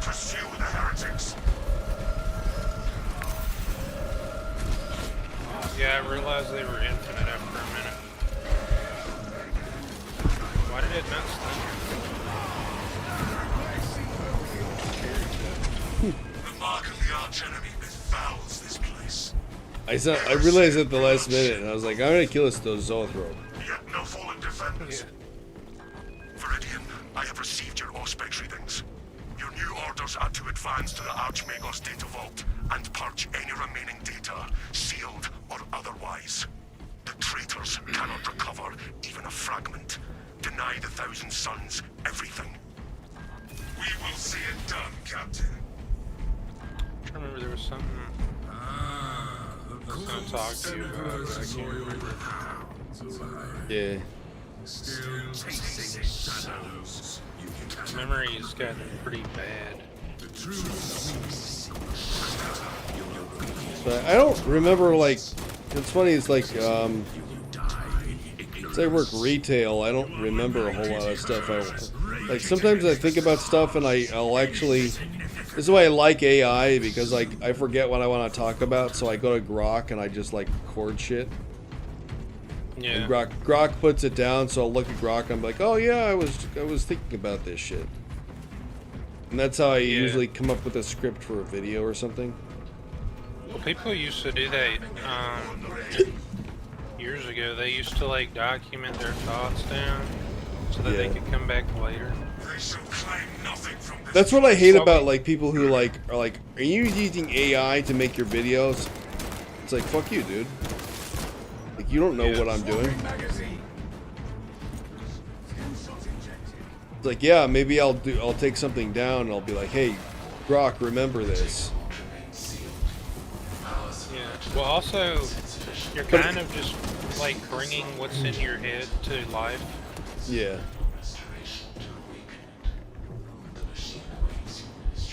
Which I think is pretty cool. That's the only cool thing about AI, really, is that it allows you to like bring your imagination into like a real format, so you can see what it would look like. I mean, it's not perfect. Yeah. But, I always edit stuff that I like take there. Yeah. I've told people that before, and people like nobody listens. So I'm like, every now and then I get like a new comment that's like, "Hey, stop doing AI." I was like, "You don't even get what you're talking about." Yeah.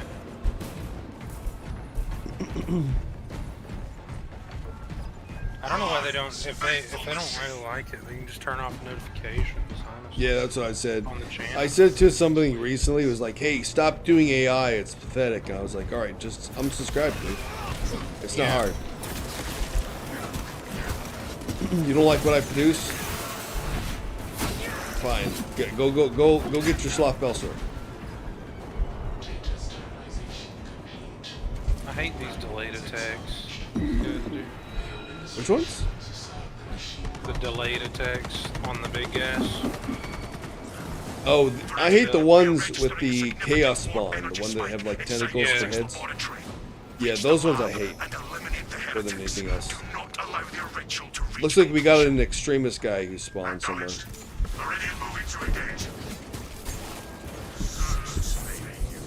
I don't know if it's a sorcerer or what.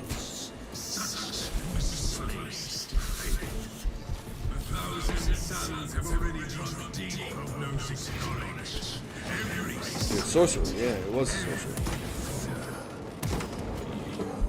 There we go. We got him. The profane tongue spits falsehoods as naturally as serpents slither.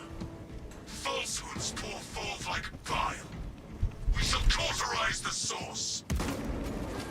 Like, I remember my buddy has a YouTube channel, and he was using AI for his thumbnails. People were like, why are you using AI for your thumbnails? It's like, well, I mean, to be fair, making a thumbnail is kind of hard.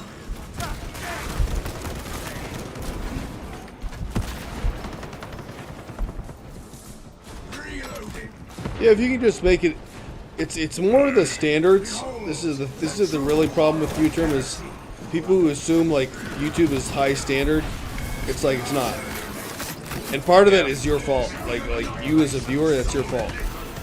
Yeah. Well, the So problem is you have to figure out what's going to appeal to the eyes of the brain-rotted masses. Yeah.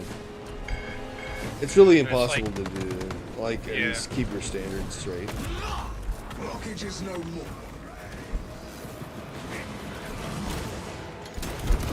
Active camouflage charged.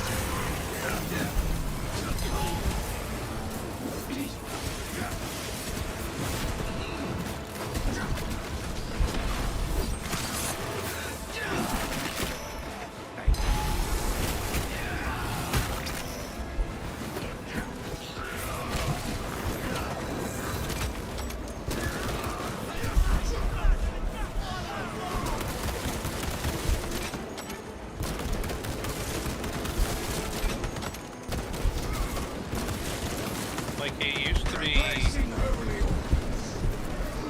fairly easy to make a YouTube thumbnail. You know, do whatever the top of the video was and stuff. And people would click on it, they'd watch it. But now it's like, you gotta make something that's gonna stand out. Yeah. Can't really do it.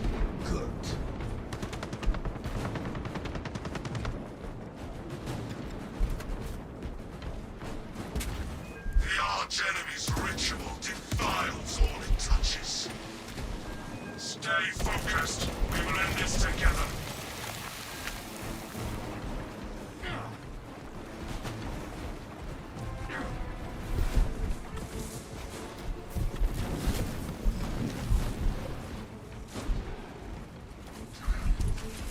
Let's see, one of those orbs spawns, but we didn't. It was funny when that Islam guy was concerned trolling you. Land itself drifts. We cross upon these wayward stones. Oh yeah. I knew exactly what he's trying to do.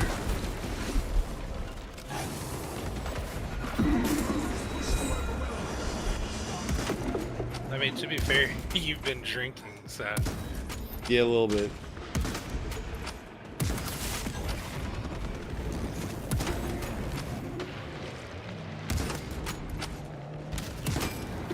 I haven't for a few weeks. Been so busy with shit. I was like, I need to de-stress. Yeah, I don't really drink that much, honestly. I mean, I drink occasionally.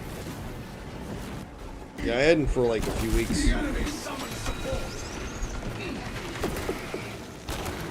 From the abomination comes towards us, brothers.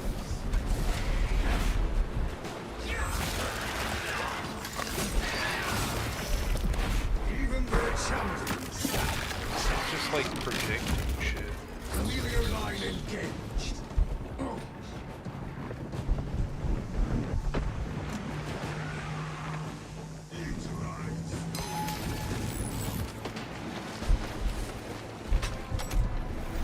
We got it. Oh no! Oh no! Hopefully it'll teleport me. You'll be able to come up. It'll come down again. Yeah. Replacing holy. I got distracted. I see the lab. The swamp has not swallowed it yet.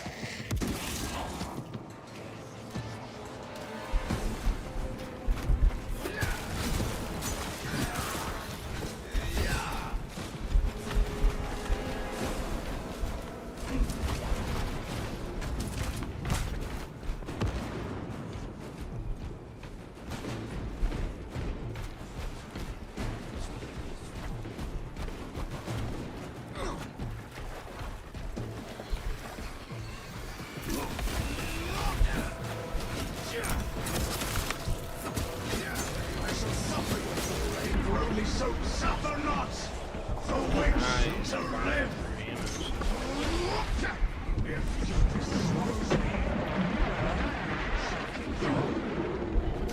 They shall not see my cup.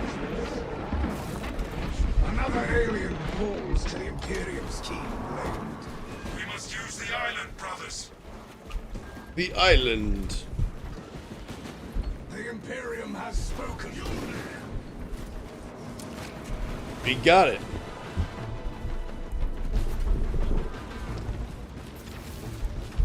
I need to reload my main weapon. I thought that was a bot. Because his name looks like a generic bot name. Oh no! I didn't think it was going to go down with me on it. They sense their strongest. Only to see them. Oh shit.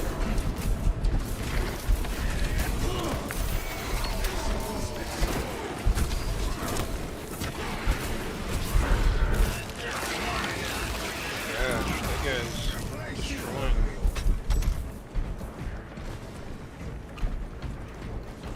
Oh wait, that was yours. Hold on. What? I was gonna let you grab that Medicaid, but I like grabbed it on the autopilot. I think I'll be able to manage without it. Wish you could heal other players. Like, why can't I just run over to you and just stab you with a stem? So I'll be like, brother, what are you doing?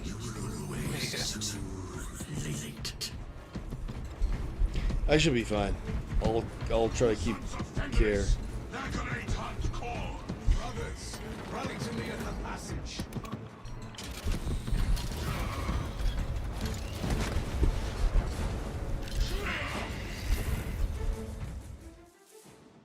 Now we find the Cadians and we have to free them, I think. Yeah. It appears we have located the missing defenders.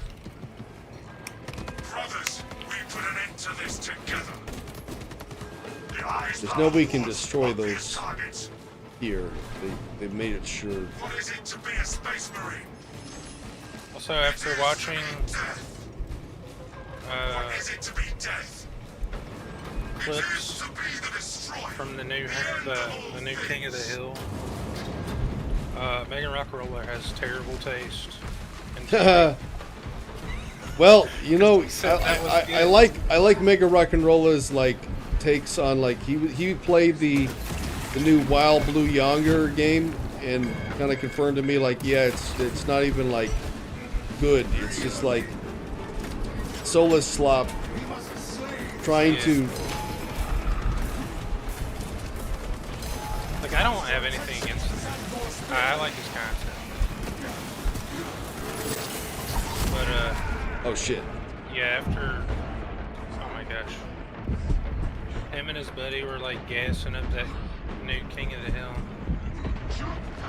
And I was like, yeah, this is not it. Dude, it's unlocking me. Yeah, nothing's it.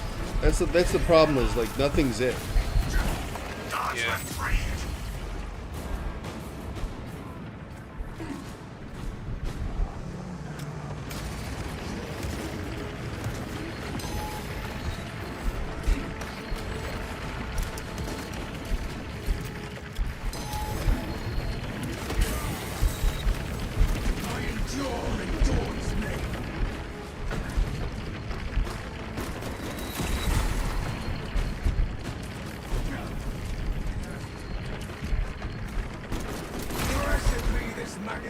Oh, he's spawning projections.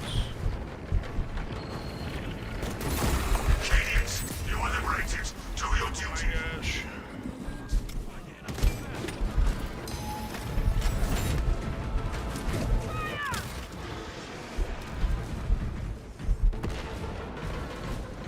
They're everywhere! Revolted flame shall be smite. Anti-camouflage charged. Purity and pain.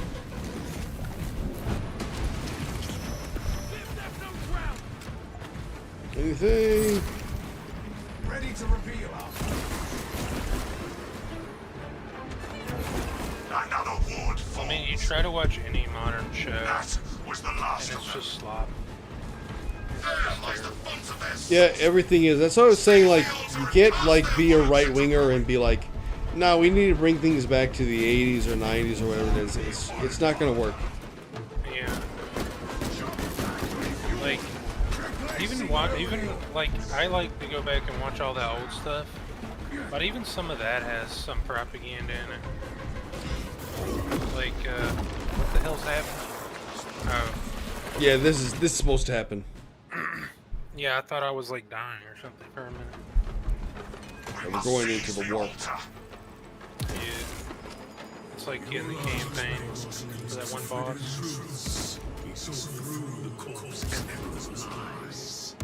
You cut your own flesh. Waste countless worlds. For what? But I remember watching season 1 of The Boys,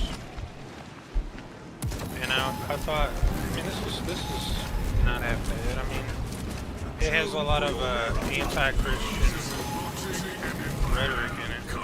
Yeah, I'm like really wary of anything I naturally agree with now.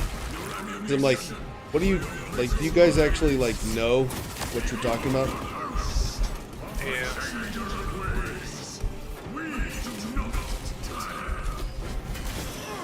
But I remember my mom was watching this one show called Big Sky or whatever. It was some like detective crime show. And the two main characters are a black woman detective and a white woman detective. And then there's the guy that plays Soldier Boy. Oh, Anthony Starr or something, or his name. I forget his name. Jensen Ackles. But he was in it. And the women are constantly emasculating every man in the show. They're girl bossing it all over the place. They're the ones that solve the case, not the man. The man actually is a damsel in distress and has to get saved by the women. Oh, we got it. Out of me. It's because we got it. Yeah. Viridian, Auspex confirms the rift is collapsing. Heretic worm signatures are dissipating across the battlefield. But like subversive crap where the women have to save the man because he was captured by the main villain, who was a white man, who was the sheriff. I was just like, oh my gosh. Find them untainted. This is so cringe. Like, I don't know how y'all watch this. Like, yeah, it's so obvious now. Like, and you think like the people who are making it now, like, they have to be aware of it too.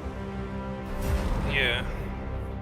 That's why Like, it I feels remember like it's such a fruitless endeavor trying to like make people aware of it, is because like, no, you're already aware of it. Like you're just choosing to ignore it. Yeah. Well, they've been taught that this is the correct way the world is. Yeah. So it's been beat into their head so much that they can't really see any other world. Well, they can. They just refuse to, I think.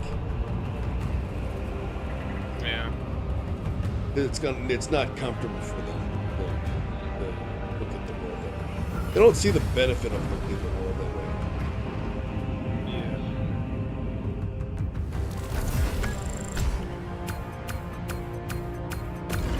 way. No jeans.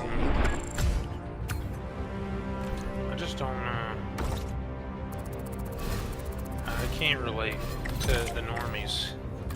Because yeah, once you've gone so far down that line, I guess you can't. In general, you can't relate to normies. Yeah, I'm like, I can't just turn my brain off and just consume the slop, because this is literally the antithesis of what the world should be. Well, actually, you'll get to a point where it's like, why do I even consume slop anymore? Like, what is this doing for me? I think the answer is just nothing. I think a lot of the stuff we consume now, like, ideally, it would have been stuff that, like, we would have, like, eventually been told, like, all right, you've done enough. Now you're supposed to live these stories that you're talking about. But we don't even have that. Like, everyone's like,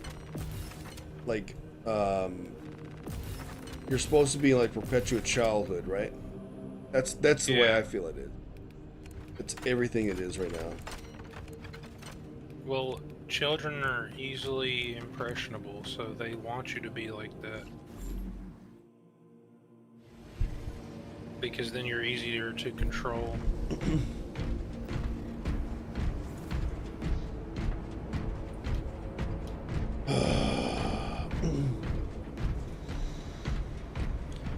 Well, I'm tired. I'm gonna end the stream here. I might stream tomorrow because I don't have to work as much tomorrow, but I will definitely reach out to you if I'm just so tired right now. I'm in fatigue. Like it was telling King, I'm in fatigue mode, where it's like I've been doing a lot of work, like work. Yeah. And I just don't have time to physical. Somewhat, but it's more just like I'm having to work like 12 hours a day for various reasons, and it's just I want to like write scripts and do videos, but I'm like and that's how I feel. Yeah, I want to make YouTube videos, but I just get in this state where I'm like, I don't actually want to sit and like make a video. Yeah, that's why even when I do make videos, they're kind of lazy, kind of like put together. But yeah. Anyway, I will talk later. All right, man. Bye-bye. And good night, chat.